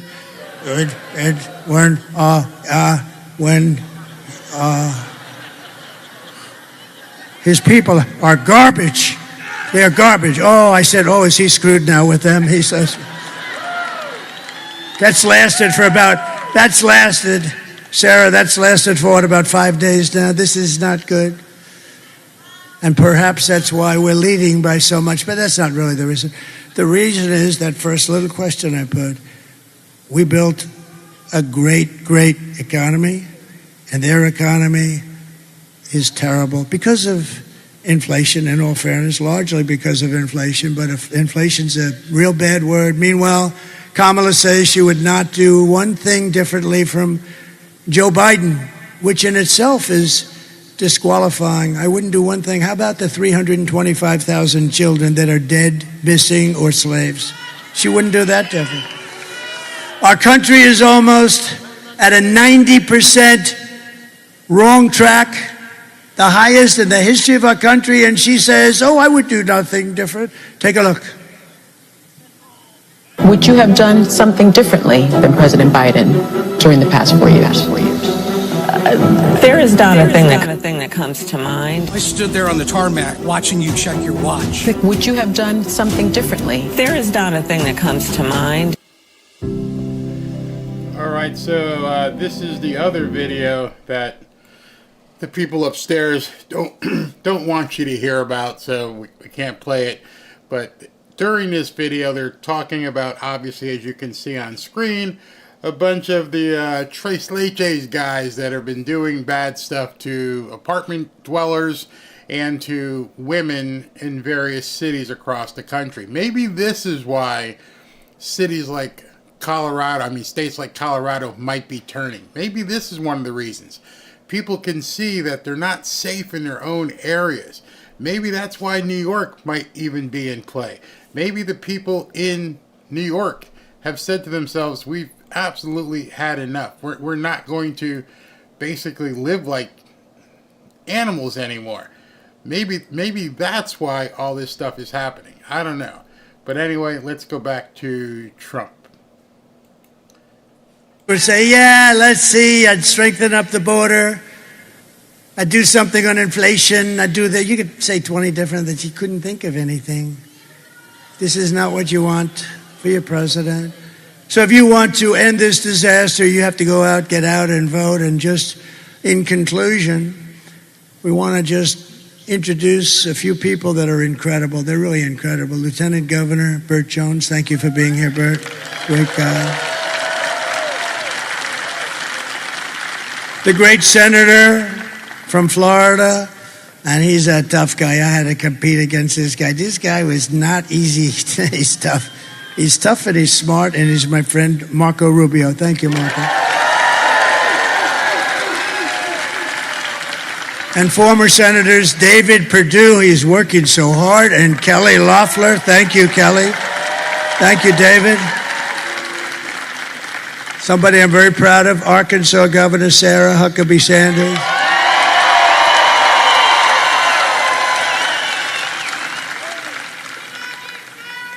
Representatives, warriors, by the way, Andrew Clyde, Austin Scott, Mike Collins, Marjorie Taylor Greene.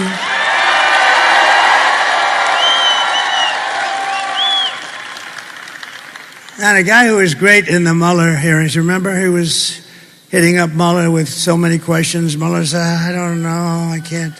Where the hell am I? Just after 2 years, he had no idea what was happening. And we were totally exonerated, by the way. Totally, 100% exonerated. But this man was great. You got to see his voice chiming through those beautiful, hallowed halls, screaming at Mueller. It was unfair competition. Former Congressman Doug Collins. Thank you, Doug. And candidates for Congress, Brian Jack. So Brian Jack. I hated when they took Brian Jack. They came to me and they said, we'd love to have Brian run his home district where he was born and raised. I said, look, between you and I, just tell him it's not available. I didn't want to lose him, but he figured it out. And I endorsed him so heartily. And he's a great gentleman, right, Chairman? He's a great gentleman. Brian Jack. It's an interesting name because, you know, with people, there aren't too many, but when people have that kind of a name, Brian Jack, and a lot of people call him Jack Bryan. I asked him that question, and I said it doesn't really matter, you know, you get the idea. But Brian Jack is a great guy, and he's going to be a great congressman or whatever he wants to do for a long time to come. Thank you, Brian. And he worked for me, and he was always there. And also Wayne Johnson, going to be great. Wayne Johnson. And he's central. Look at that look he's got. Although looks don't mean anything, please remember that. Looks. You're not allowed to talk about looks anymore in this politically correct. He looks, especially if he were a woman, that would be bad. And you know, nowadays with this administration, you can become a woman if you'd like. I don't think you should. I have a feeling that he's going to take a pass. Do you believe what's happening with that whole situation? But I hear you're doing great, and you're going to be very successful, and you do indeed have the look, whether I'm supposed to say it or not, who cares? Thank you very much.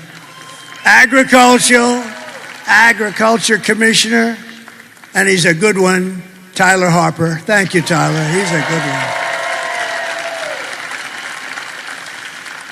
And your incredible GOP chair, Josh McCoon, who is great.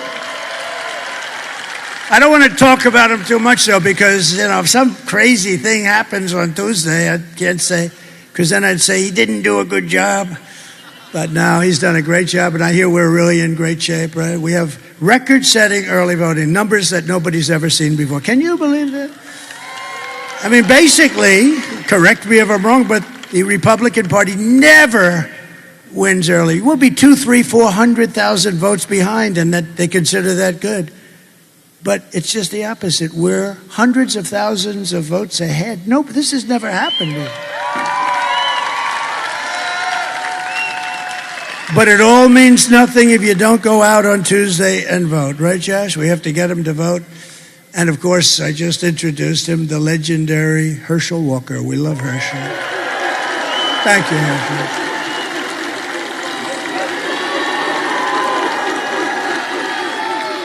You look good, Herschel.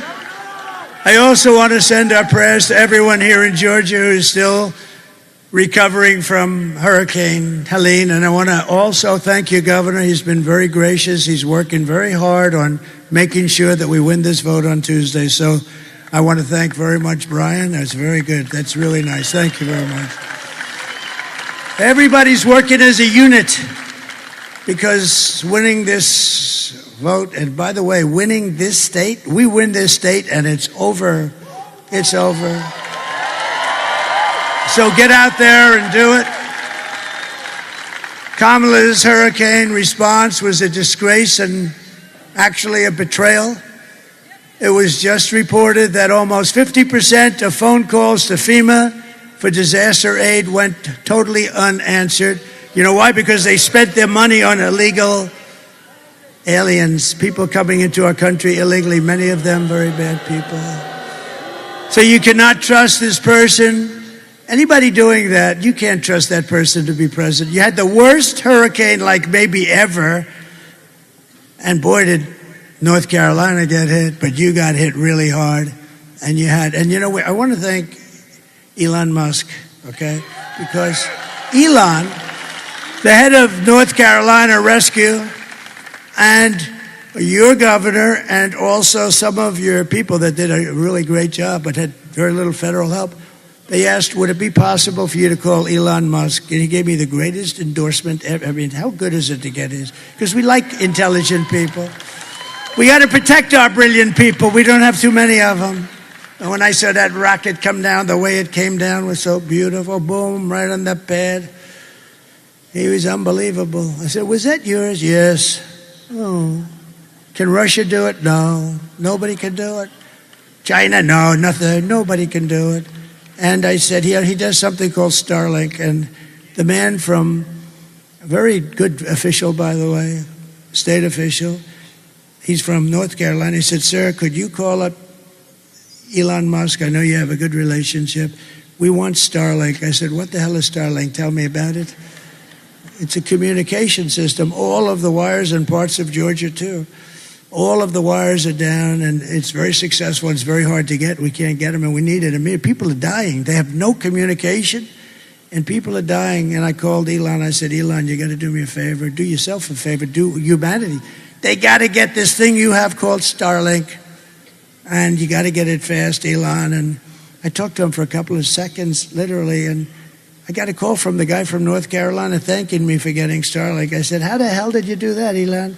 He said, well, I can do two things at one time, can I? And the following day, it got delivered to North Carolina, Georgia, and other places that needed it, and it's very hard to get. And I actually asked him, in all fairness, I got to give Elon a little boost. I actually asked him, well, how does that compare to the wires that have to go all the way down and ground and on poles and everything else? He said, actually, it's much better. So I said, got to rethink that whole situation. But Elon has been great in that way. You know where he is right now? He's campaigning for me in the Commonwealth of Pennsylvania. Can you believe it?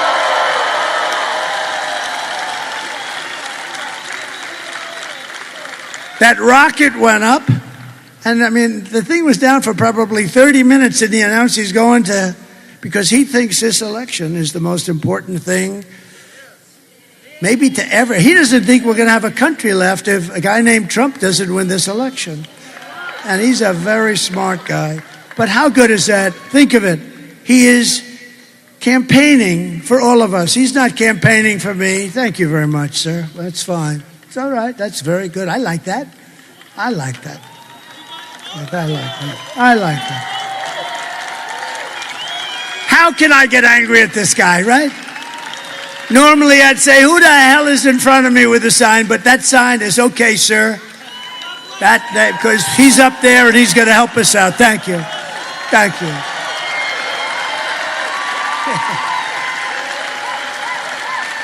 Thank you very much. That's all right. Thank you very much. That's good. That's good. Isn't that nice, actually? See, now a stupid person would say, get the hell out of here. That would be the end of the night. That would be, Josh, that would be the end of the night, right? No, that's very nice, actually. So just in closing it out, here are some of the facts. Kamala is a radical left Marxist rated even worse than crazy Bernie Sanders or Pocahontas herself. She destroyed our economy. She was an original creator of defund the police. Think of that. And anyone who wants to defund our great police for even a day or a week is not worthy of being president of the United States, because that's their thinking, that's their ideology. Kamala vowed to abolish ICE. Can you believe it? Let's go, ICE, get out of here. We'll take care of these tough killers. She wouldn't do it. Tell you who wouldn't have the guts to do it. Liz Cheney wouldn't have the guts to do it.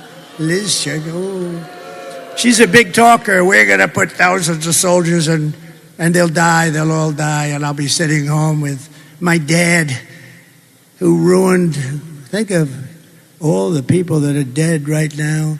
And then they wonder why Kamala's doing so badly with the Arab Muslim population in Michigan. You see that? They're doing bad. Who the hell, if you're a Muslim Arab, you're from that part of the world, who the hell's going to vote for her? Her father unleashed a spree of death on all of their countries, and then she doesn't understand. See, I would say that Kamala's pick of Liz Cheney, Marjorie, is not the best. And they're wondering why they have virtually no votes from that particular community. I thought about it. It took me about a second. I said, wow, that's not a very good person to be campaigning with, I don't think. They went from 100% approval to about 4% now. And you know who's got the approval? Me, because I want to see peace all over the place. We had no wars. She pledged to confiscate your guns and endorse a total ban on handgun ownership. She ruined San Francisco, probably the greatest city in our country 20 years ago. She destroyed it. And she's not going to be allowed to destroy our country. She even called for free sex changes for illegal aliens in detention at taxpayers' expense. And perhaps, worst of all, she never worked at McDonald's. She never did. She lied about that. So with your vote on Tuesday, we're going to fire Kamala and we are going to save America. We will cut your taxes, end inflation, slash your prices, raise your wages, and bring thousands of factories back to America and back to the good old state of Georgia. We will build American, we will buy American, and we will hire American, and the jobs are going to be pouring in. And I will end the war in Ukraine, which would have never happened if I were president. And I will stop the chaos in the Middle East. October 7th would have never happened if I were president. And I will prevent World War III from happening.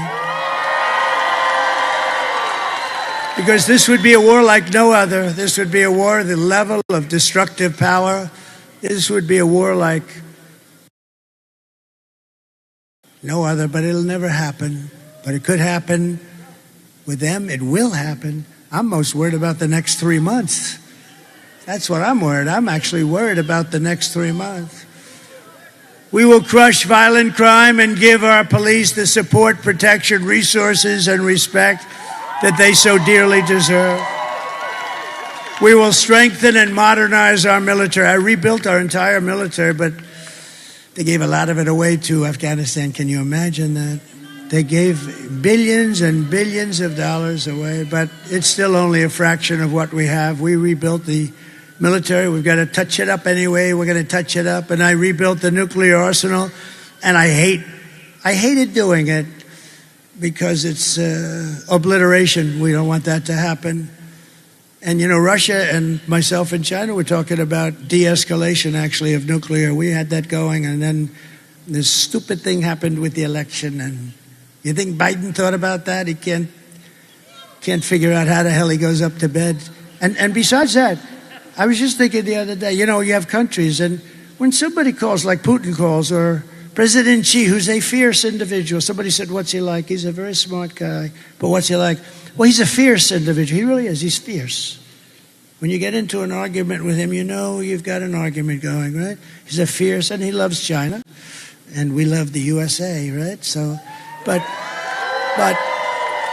I was thinking today, let's say you're China, and you want to call the United States because there's a conflict or there's a problem.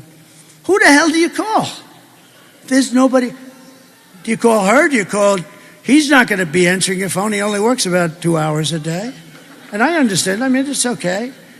But she can't really do it. She hasn't got the aptitude or the IQ or anything else. She can't do it. So who the hell do you call? Oh.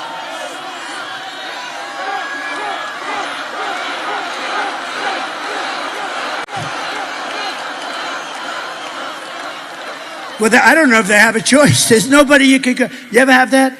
You're calling a company, like a nice company, and there's all flux and trouble.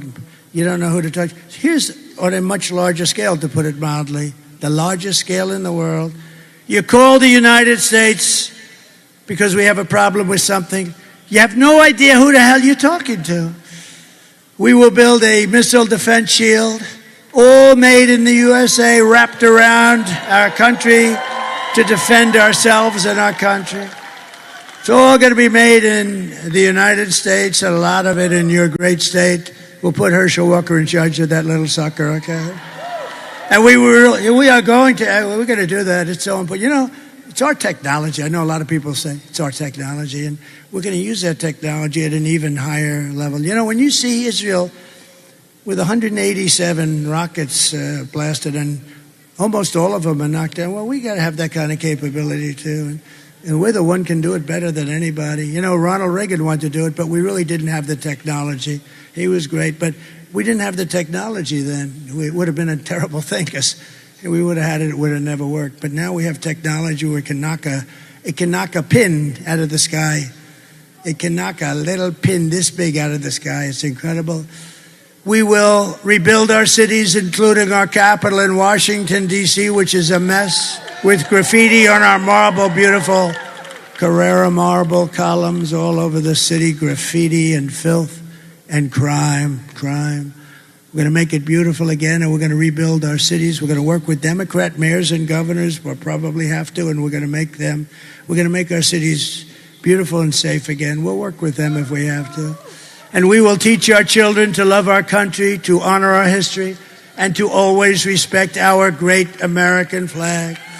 And we will get critical race theory and transgender insanity the hell out of our schools.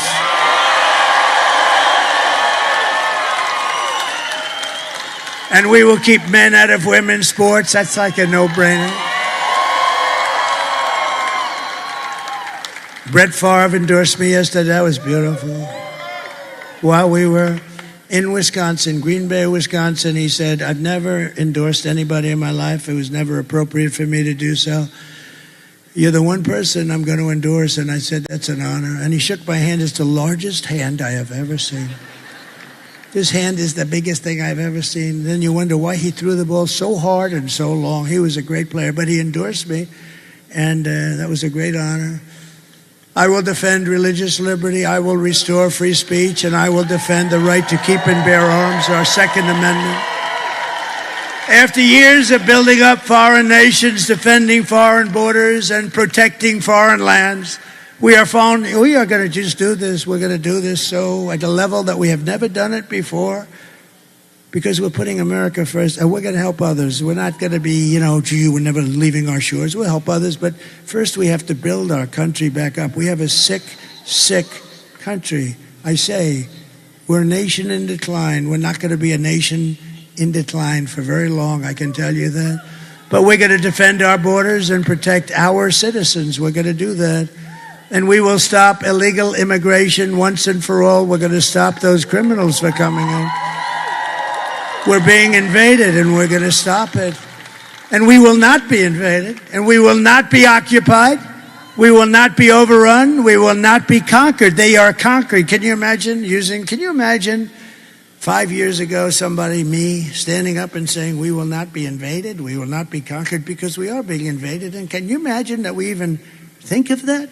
To be using those expressions? Can you imagine that I'd be up here saying, and I will stop men from playing in women's sports? What the hell?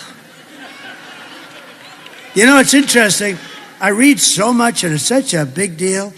So, as I said, I've been doing this for 9 years. I've never had one person, they come up, sir, I think you should cut taxes. I think you should do this. I think you should have Elon build a rocket to Mars.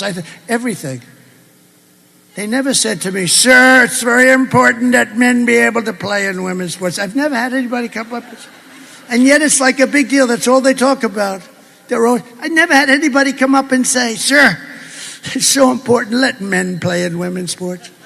I don't get it. Same with transgender. They want to do things that they shouldn't be doing. It's terrible. And oftentimes when it's done, that person that it was done to, 10 years later said, "Who did this to me? Who did this to me?" How sad is that?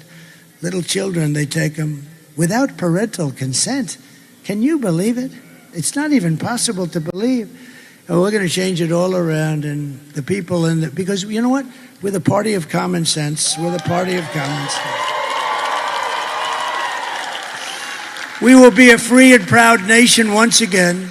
Everyone will prosper, every family will thrive, and every day will be filled with opportunity and hope, and always filled with that beautiful American dream. Your children, you want your children, yourself, but you want your children to have the American dream, and they're going to have it. They're going to have it. They're going to have it very, very soon. But for that to happen, we must defeat Kamala Harris and stop her radical left agenda with a landslide that is too big to rig.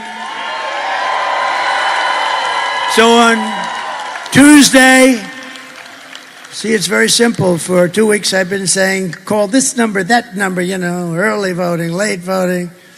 We should have one-day voting with paper ballots, voter ID, and proof of citizenship. Yes, I'm a United States citizen. And you know what? The voting would be concluded at 9 o'clock.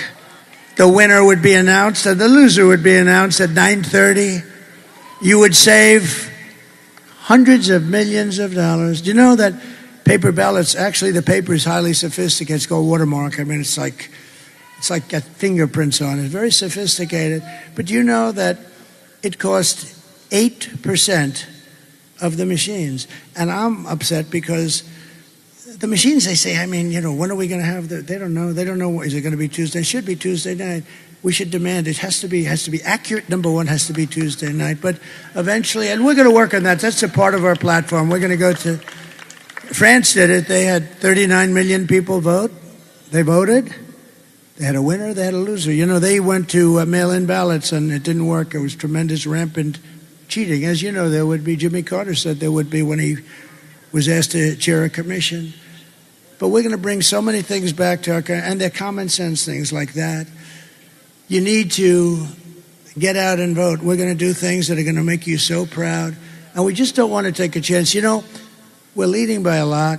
We're leading by numbers that nobody's ever seen before. Some people said, I really don't believe these polls. This is going to be a landslide because, we did a great job for 4 years. Right to try, another thing we did. Right to try. If somebody's terminally ill, they get a chance to try instead of going to Europe or Asia. They're terminally ill and they have to leave our country. We have the greatest doctors in the world, greatest scientists, greatest labs. And I got it done. It was 42 years in the making. They couldn't get it done. I said to the person wanting it, you have to sign a no liability. You're not going to sue the country. You're not going to sue the doctor, the lab. You're not going to sue anybody. And we've saved thousands and thousands of lives with Right to Try. It's been amazing. And the people that fought it hardest, which were the doctors and the various insurance companies, they love it because when you save people that are terminally ill, that have no chance of living, and now they're saved, and not only are they saved, they're disease-free. What a great thing that is. And thousands of people have been saved. For the past 9 years, we have been fighting against the most sinister, corrupt forces on earth. With your vote in this election, you can show them once and for all that this nation does not belong to them. This nation belongs to you. Belongs to you. It was hardworking patriots like you who built this country. And 2 days from now, it is hardworking patriots like you who are going to save our country. 2 days, 2 days. What a beautiful sound. What a beautiful sound. 2 days. Oh, please, please, please help this country, please.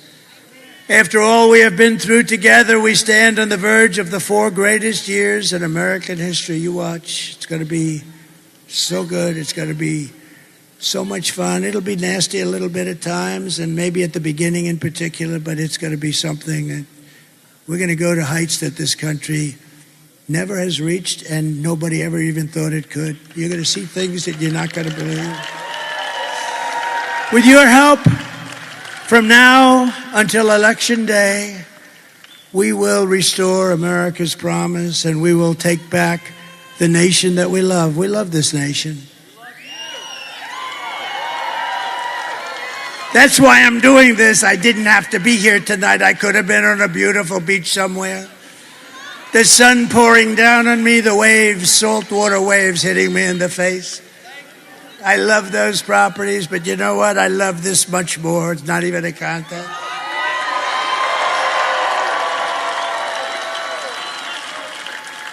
Many people have said, have you had it? Because they've treated me terribly, you know. Look, they treated Andrew Jackson, President Andrew, a great general and a good president. They treated him the worst up until me.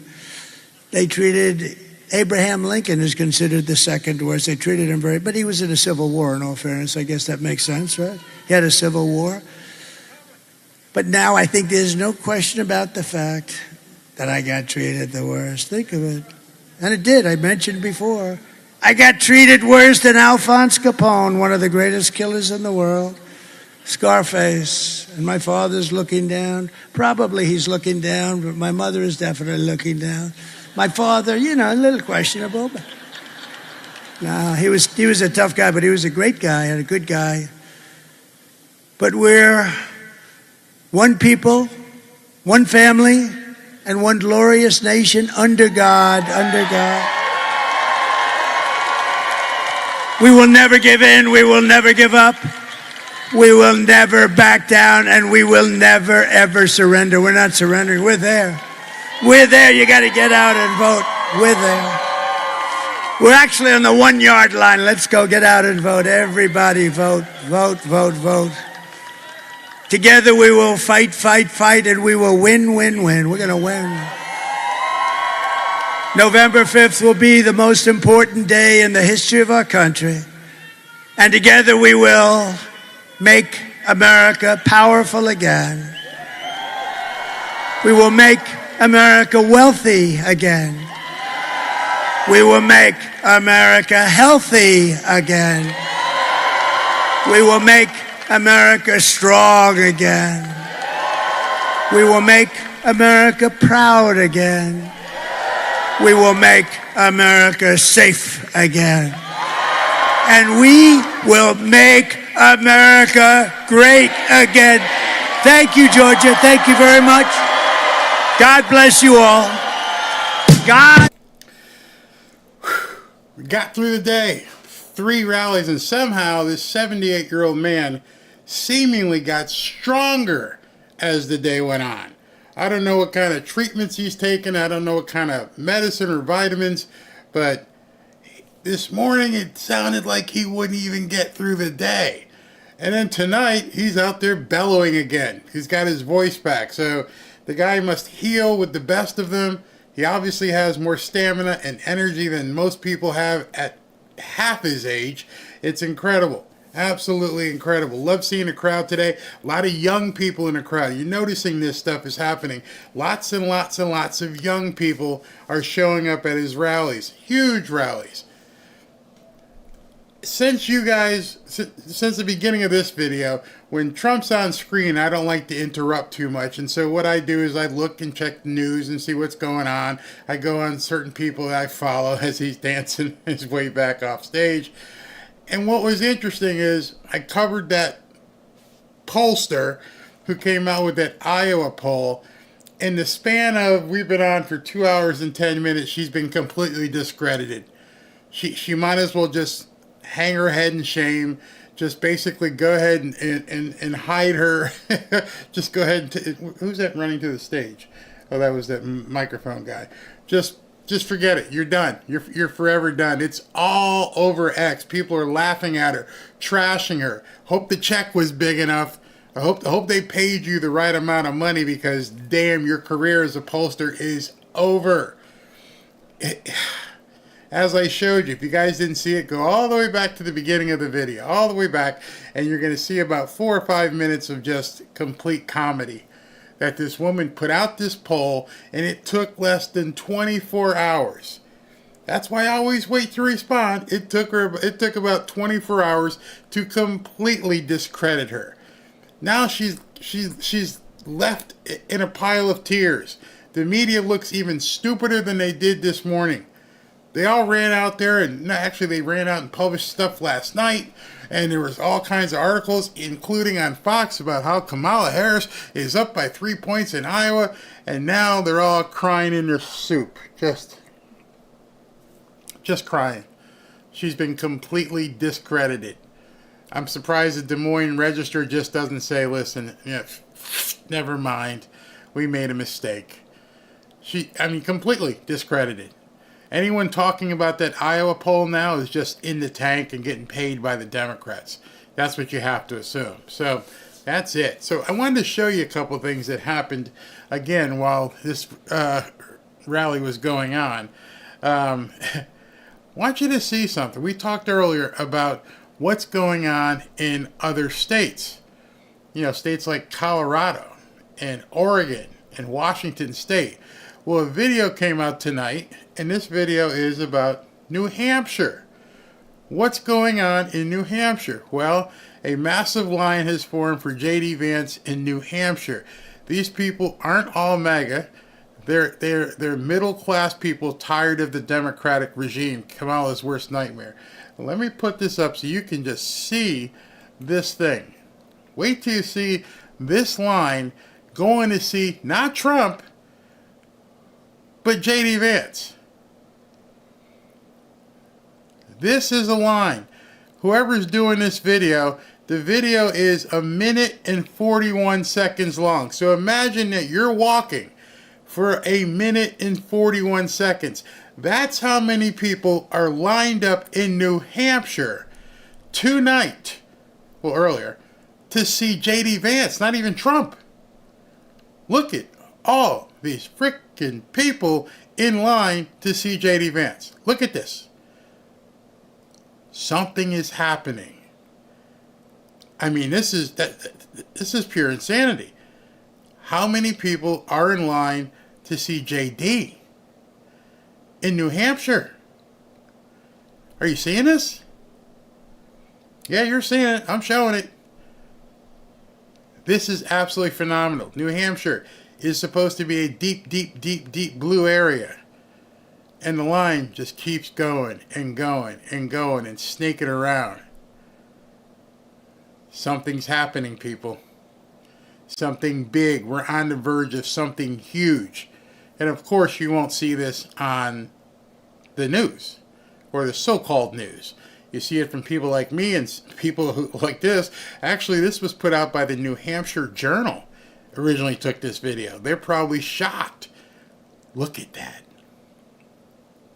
She's not winning. She doesn't have a chance. And that wasn't even the shocker. I want to show you this one. This is the last day of early voting in Ohio.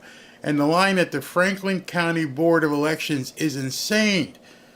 This is in Ohio. What I want you to pay attention of is look at the demographic of what's going on here. I need to pull it down some more.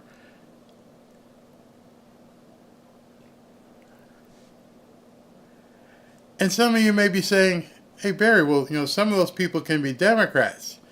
Yeah, not likely. Look at this. Something is happening. Something very, very, very big is happening. You're seeing flags. When you start seeing people in flags in red, white, and blue shirts, you know it's not Democrats. People are coming out in absolute humongous numbers to toss this woman to the curb. Young people, old people. And it goes on and on and on and on. People are standing for hours and hours and hours to vote. Look at that. Something is really happening. Really happening. I'm so excited. Now I got to show you something else. I've been showing you guys how this is different than 2020. How the courts are stepping in. So while you guys were watching Trump, this dropped, and this Iowa Attorney General Brenna Bird, the Attorney General of the state of Iowa, breaking. The court just upheld that only American citizens can vote in Iowa elections. I was glad to lead the fight defending our election integrity laws. This victory guarantees that all Iowans that their votes will count and not be canceled out by newcomer votes. I hope I'm showing this stuff to you and you guys it's starting to set in. You're like, yeah, we didn't hear about these court wins in 2020. In fact, all we heard was the opposite, that things were getting shut down. They didn't want to take up the cases. And I'm showing you case after case after case. If you've been watching my videos, I keep showing you this ain't 2020. Something is different. I gotta believe that Laura Trump and Michael Whatley, and they put together the team and the plaintiff team to go in and sue these people to make sure, and it's happening. Probably won't see that on the news tonight. It's funny because that's Iowa. That's the same place where the woman put out the poll saying that Kamala Harris was winning, and she didn't mention this. I guess she wouldn't have because this is tonight. Look at down here. Somebody actually commented. Oh, so now the Iowa fake poll, excuse me, the Iowa fake poll is making sense. They were planning to overwhelm the system with illegal ballots. Exactly. They had baked that into the poll so that it would look closer, and now that's gone. That happened tonight. So that fake poll that they put out to try and make her look like she was ahead so they could probably have a bunch of newcomers go out and vote, she got destroyed, and then the court said, nah, you got to be from here. It's happening on a daily basis. Now I'm going to make a hypothesis. And here's what my hypothesis is right now. So I may end up looking like a fool in the next 2 days, but I'm thinking something. I'm thinking no tax on tips, no taxes on tips, no taxes on overtime, no taxes on Social Security. All these different things he's putting out there, no taxes. And immediately, every time he does and says that he wants to raise tariffs, that, you know, the left gets all these economists to come out, that would just make it, you know, horrible for people, and they'd end up paying more. Okay. And they never talk about conjunction. So when you put this together, there was never ever supposed to be an ongoing income tax. That was just something that ended up staying. After the war, they left it. Like, yeah, we can just take everybody's money. Oh, cool. Left and right. And so then they started, basically, when Biden came in, and the left way is to not drill here and make us buy elsewhere so we can, you know, distribute wealth to the rest of the world. And Trump's like, drill, baby, drill. We are going to make so much friggin' money selling our oil. We are going to be the new Saudi Arabia.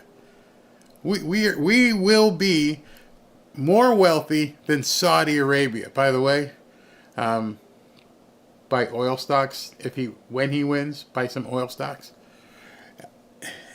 What if he knows how people would react, and he knows that MSNBC and CBS and everybody would basically implode and attack him to no end if he says something? What if he times it to the point where you will hear it, X will explode, but the media can't respond in time? So here's what I'm getting at. Man has 4 rallies tomorrow. 4 of them. The last day he's got 4 rallies. And he keeps saying, we're going to do something so big, blah, blah, blah, blah. What if tomorrow, sometime maybe in the 2nd rally, 3rd rally, or 4th rally, he says, you know what? We're going to do away with income taxes altogether.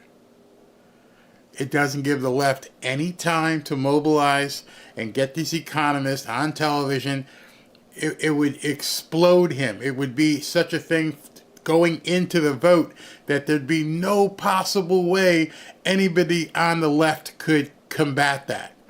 He comes out tomorrow and says, within 12 months, my objective is to do away with income taxes completely. We'll raise the money through tariffs and oil. And we have Saudi Arabia as a model, but we don't have a kingdom here, so it's not going to be like one family in Saudi Arabia keeping all the oil. It's going to make the entire country prosper. So here's what we're going to do. We're going to make sure we put tariffs on all these other countries. Screw them. We're going to build America. We're going to drill, and you're not going to have to pay any income taxes. Will it happen? I don't know. I really don't know if he'd be that bold. But it's being talked about. And I'm seeing it bubble up. And I've thought about this for quite some time. What would happen if he actually said that? If he came out and said, yeah, we're gonna do away with income tax. And I thought I had seen something here. There was something from the New York Post. I was trying to find it. Somebody had mentioned it that it was out there, and I haven't seen it. So if you see it, if you're up there searching, send me a link, because people are saying that he's talking about no income tax. Could you even imagine? Could you imagine if he said no income tax tomorrow? Yeah, I can't find it right now, but if I could find it, I would tell you about it. But I've been feeling that might be the final nail in her coffin.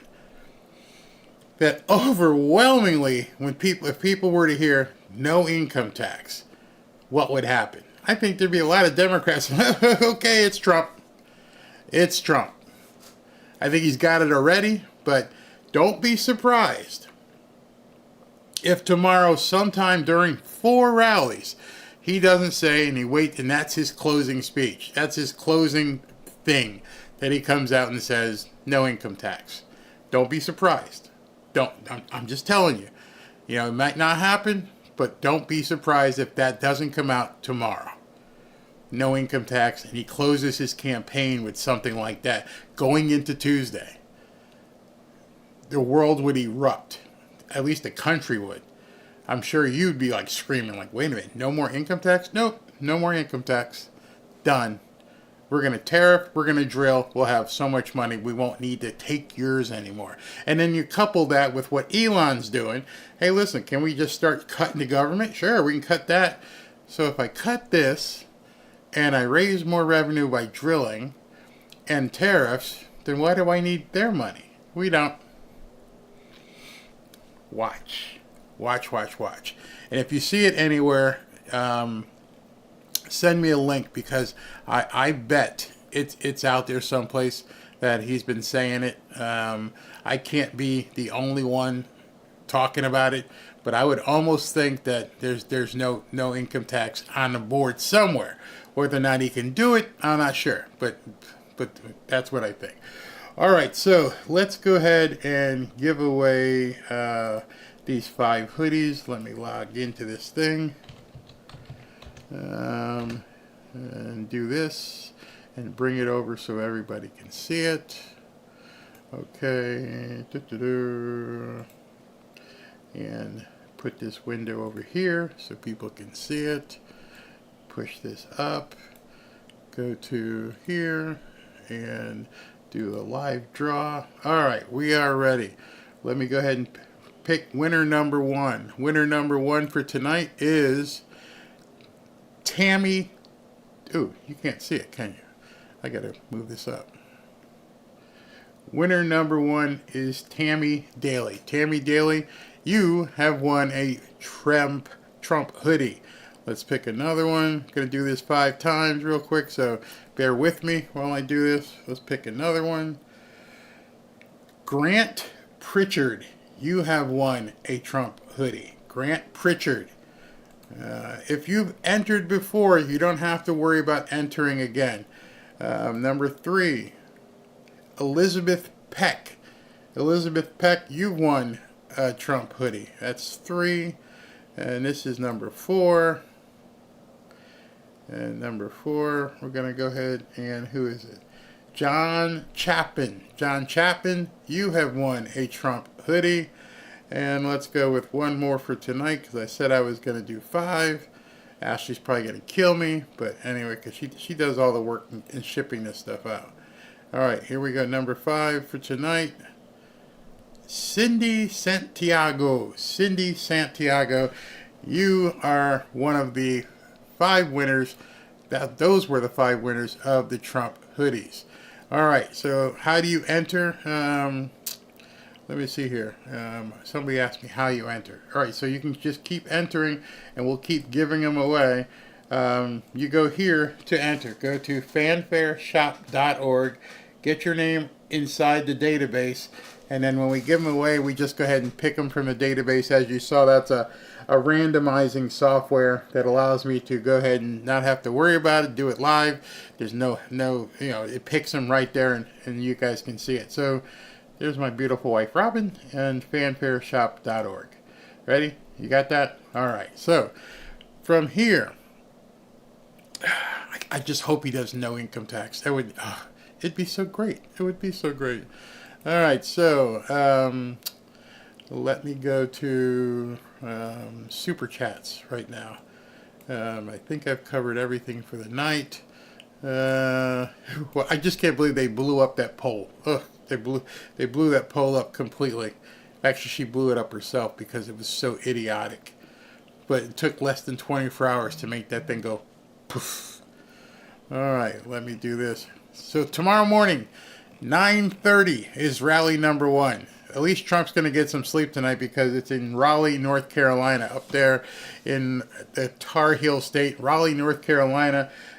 He's got 12 hours, so by the time he gets in his jet, like an hour flight, he should be in his hotel or wherever he's going to be, and he'll be set to go. He'll probably get a good 10 hours of sleep if the man sleeps. I don't know if he does or not. In any event, not until 9:30 will I go live. I'll get some sleep, much needed sleep. Here we go. Let me take these up top here. Colin Hilton from London or Europe. My prayers are with you all, as well as my relatives and friends in Florida at this anxious time. God bless you all. Thank you very much, Colin. That was very nice of you. Let me see. This one is from Deborah Noble. Some patriots are wearing garbage bags to polls. Now, that's funny. They don't allow you to wear any Trump hats, and they don't allow you to wear any Trump t-shirts. But the garbage bag is kind of pretty much a tell at this point. And you can't tell somebody, well, you can't wear that plastic garbage bag. I'm like, why not? It doesn't have anybody's name on it. Are you trying to say that, I'm a Trump supporter because I'm garbage? That's what they're doing. Exactly. Love that they're doing that too.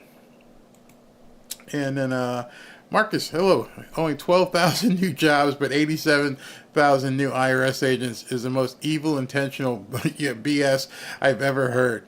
Just imagine Trump tomorrow saying, no income tax, and you 87,000 people don't have jobs anymore. We're not going to, here's your severance, whatever. Go away. All right, let's get through these. Tune into Homestretch Barry. We're almost at the finish line. Thanks again for everything. Question: who counts Dominion machines, and will RNC get to monitor? I'm sure they've got some sort of way to monitor it this time. Mama Mima, Trump only offers they way. The work is up to us. Gotta vote. Sons of Italy, great show. Thank you very much. Club 1852, thank you very, very you need to leave me a message, Club 1852, and let me know if you're a woman or a man, only for this reason. I would like to say thank you, sir, or thank you, ma'am.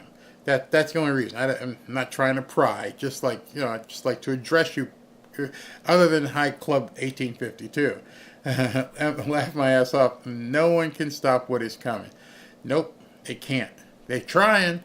They've literally done everything, but it's going to be awesome. Big Cat, how you doing, Barry? Well, been busy myself, but blessings to you and the community. Thank you. Charles Rich, cheers, Barry. Love you, buddy. Thank you very much, Charles. Mike the Plumber, haven't seen you in a bit. Barry, if I never get to listen to you again, I will always relate the 2020 for election with your name. When you get big time, when I get big time. Thank you. Ray Smith, just watch you, Barry. Football and Andy Griffith. Deanna Prolo, hi, old Deanna. Barry, it's what you do. You calm us. It helps us. Not almost. I feel like it's my responsibility to show you stuff that I know that the mainstream media won't show you. Because all they want to do is lie, including Fox. They all knew that data was out there from this woman being cuckoo. And everybody sat on it. Not one of the news channels took that little interview, that minute and a half where she blew herself up, and nobody wanted to talk about it. And so it's spread everywhere on X now. Her career is done. As of tonight, she can't get a job sweeping up the floor at the Des Moines Register newspaper. You're done. Completely done. What's a D and a R?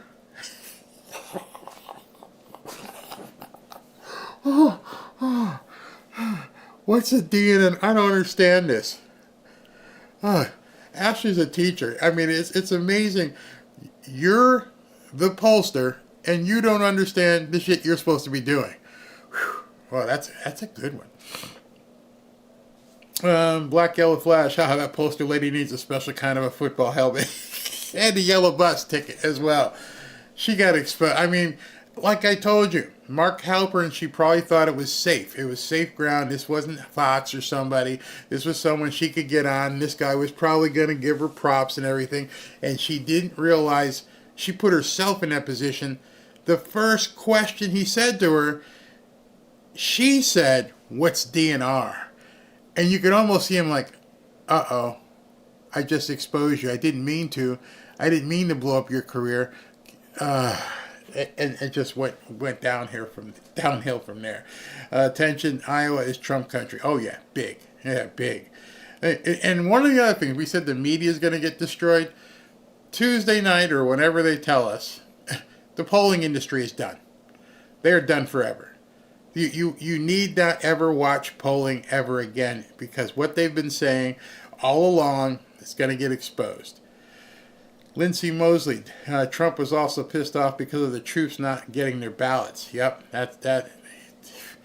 He's tired. He's over it. Completely over it. Dave the Patriot, expect a false flag event. That's how bad they're losing, Barry. Change my name from just Dave. Love you, man. Yeah, Dave the Patriot. Yeah, I would almost think that's actually going to happen at this point.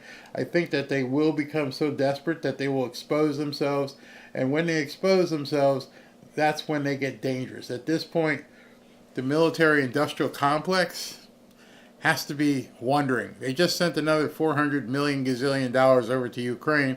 They're trying to pilfer. I can't imagine how much they will pilfer between the election and inauguration. Just brace yourself for that. Brace yourself for what they will do in their desperation in that period of time. Carrie Lemoyne, just fell out of my chair. That woman poster reminded me of court scene with Jim Carrey when they were listening to the tape. How we know that's not your husband? Was that Liar Liar? I think that's what it was. Yeah. Larry, I think she didn't understand what that chart showed. Left of slash for pre-election. No, she said DNR. I don't know what the D and the R mean. Morris, Moms for Trump. Thank you. Naomi, thank you very much. Larry, how are you? Saw a Facebook post earlier. Oregon may be leaning red. If Oregon and Washington State and possibly Colorado, I just showed you the line in New Hampshire. This could be epic.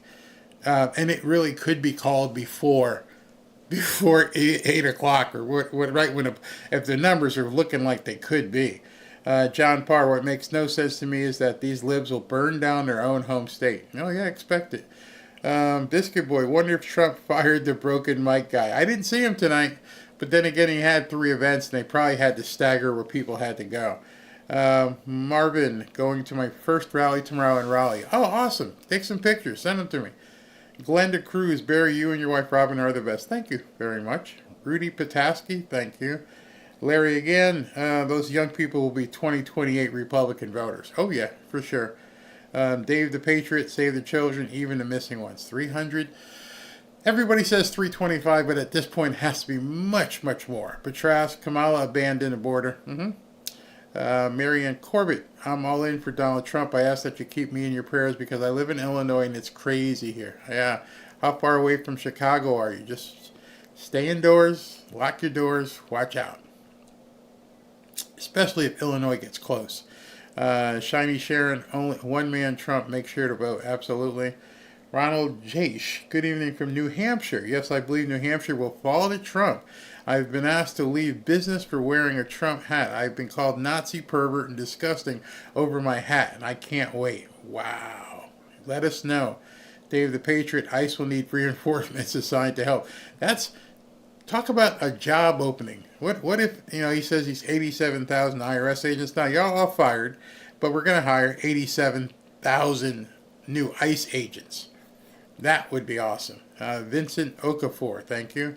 Ronald Jash again. God has chosen Trump as the 47th president of the United States, and God chose Barry to lead the fanfare family. Thank you very much.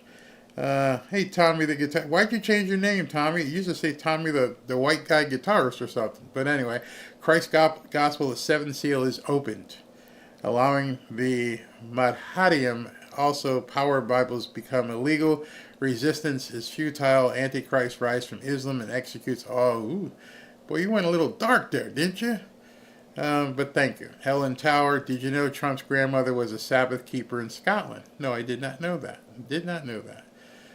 Jeff Beckley, thank you. Mike Milat, thank you from Canada. Barbara Farley, Barry, are you going to cover Election Day too, or just Election Night? See, Ashley asked me about Election Day, and I'm like, what will we be talking about for all that time? I was going to do basically 6:30 on, but if you guys, we'll take a poll tomorrow. Say, what do you want to talk about during the day? We need to figure that out.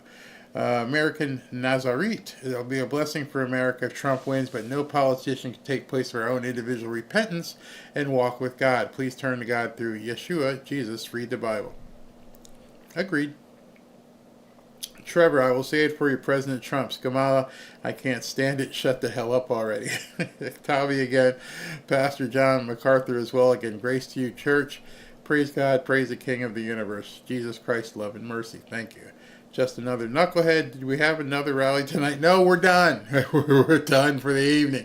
We can all go to sleep. No. Tomorrow's the one that's never going to end. Tomorrow's the one that's just be starting in an hour from now. Angel Flight, thank you very much. Michael King, I voted for Ronnie Reagan. Sheila, Barry, thank you for all the information and thank Robin and Ashley for all they do. And don't forget the mods. They do a great job as well. Chris Cipro, thank you, Barry, for being mine and wife's infotainment all day long. Blue Box, thank you, Barry, for being same thing. Thank you. Danny Robinson, regardless of what happens, it has been quite the education and honor to stand with you at this community you've created. Thank you. Muchly appreciated. Marie Perrant, Harris took $250 billion out of Medicaid for EV credits. Seniors Medicaid will increase $150 a month. That should be criminal. The Range, Barry, hit that thumbs up for Megan. Barry, also known as Mr. C, God bless, save our great community. Thank you very much. Ernest Walker, R2D2 for Trump. 3540 crew, even if you don't like Trump, the man, get out and vote for Trump policies to keep your voice in America safe and free. Agreed. Marianne Brinley, thanks, Barry, for what you and Robin are doing. Thank you very much. Hog Dog, every time my dog hears Kamala's voice on TV, he takes the dog. I got to tell you something. Oh, maybe I can find it before we go. Dave the Patriot, Barry, you deserve an award, buddy. Good job as always. You, sir, are real news. Thank you very much for watching. Sead, with all those people, I hope they don't stand up like the supporters like they did in Cali. Only a couple buses stay to the end. Hi, Donna. God is on the move. This is all God. I love watching him work. It is. Yes. Wait a minute. Where were you? Gotta go back. Okay. I don't trust any voting machines, Alex says. Big Show is back. He should announce no income tax tomorrow. Yeah. I'd love to hear it. Look up Joe Rogan, Trump income tax clip. Is it out there already? Yeah, I'll look it up. Marcus Anderson. Yeah, I read this. Yeah, about 87,000 new IRS agents. We talked about that. Caroline Miller. The Brunson brothers case addresses income tax, amongst other things. It's in the Supreme Court. Interesting. Seat, I think he's doing so well that wants the debt and cuts down and have Vance to run with no taxes. That could be a big thing for Vance. What's a DNR? That's like asking what is the definition. Well, they don't know that answer either. Gerald Etheridge, Trump's lawyers think they're busy now. They ain't saying nothing yet till after he's elected. I agree. I'm wondering what they'll do when Trump wins. Oh my goodness. Hope I didn't miss anybody. If I did, I apologize. Beverly Litton. Yeah, okay, that's the last one. I have no idea what they have planned, but I'm pretty sure it ain't good. I'm pretty sure we're going to see some crazy stuff. But I did want to show you something. If I can find it real quick before you go. I can't help it. It's funny. I posted something that Doug Emhoff said. So here it is. This is Doug Emhoff. And so let me see if I can just download this really quick, because when you hear what he said, you're going to hear the funniest thing. What a mistake he made by basically saying what he said. Let me see if I can get to it real quick, because this is too funny. I mean, just like, did he really just say that? Did he really just say that about his own wife? If some of you have seen it, don't say anything. Did it download? Hold on. Let me go back in here, paste it, and download. Where'd it go? Okay. Doug. This is everywhere right now, and you have to listen to what he says, because it's a good video clip. It's only 6 seconds to end this, and you guys can hear it. So let me put this on. I might have to play it a couple times because it's so funny. But listen to how he describes Kamala. and what she's good at. Look, hold on. Okay, you ready? Okay, let's do this. Where's the volume? Okay, wait a minute. To work. All right, so let's play it again. Okay. Kamala did what Kamala always does. She just put her head down and she went to work. Did you hear that? Kamala did what Kamala always does. She just put her head down and she went to work.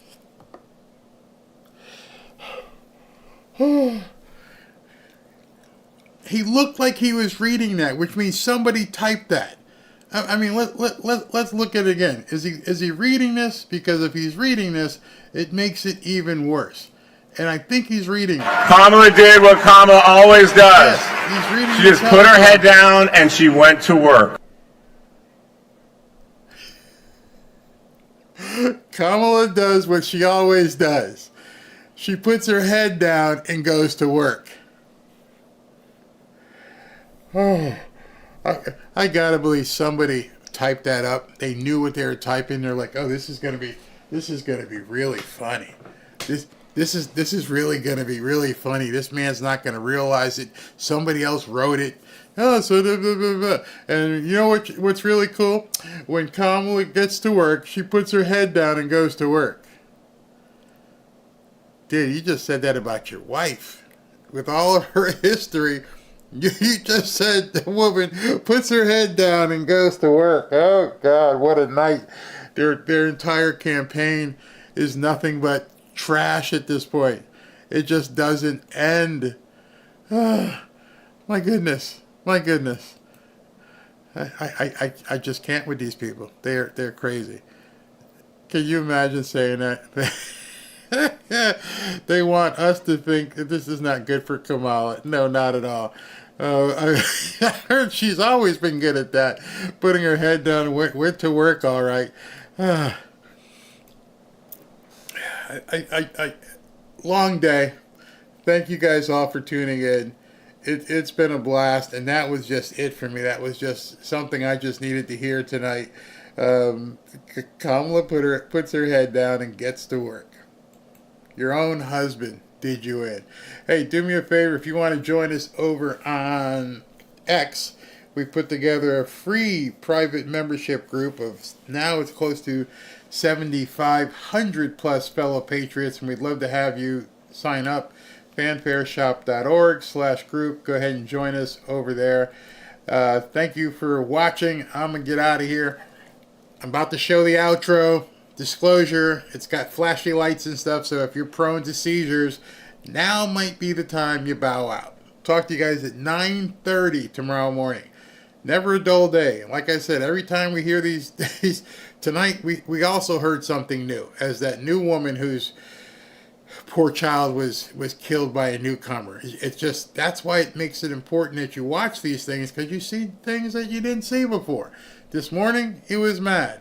This afternoon, he talked about some things that we hadn't heard and kind of pissed some people off. And then tonight he had that lovely mom whose daughter was killed.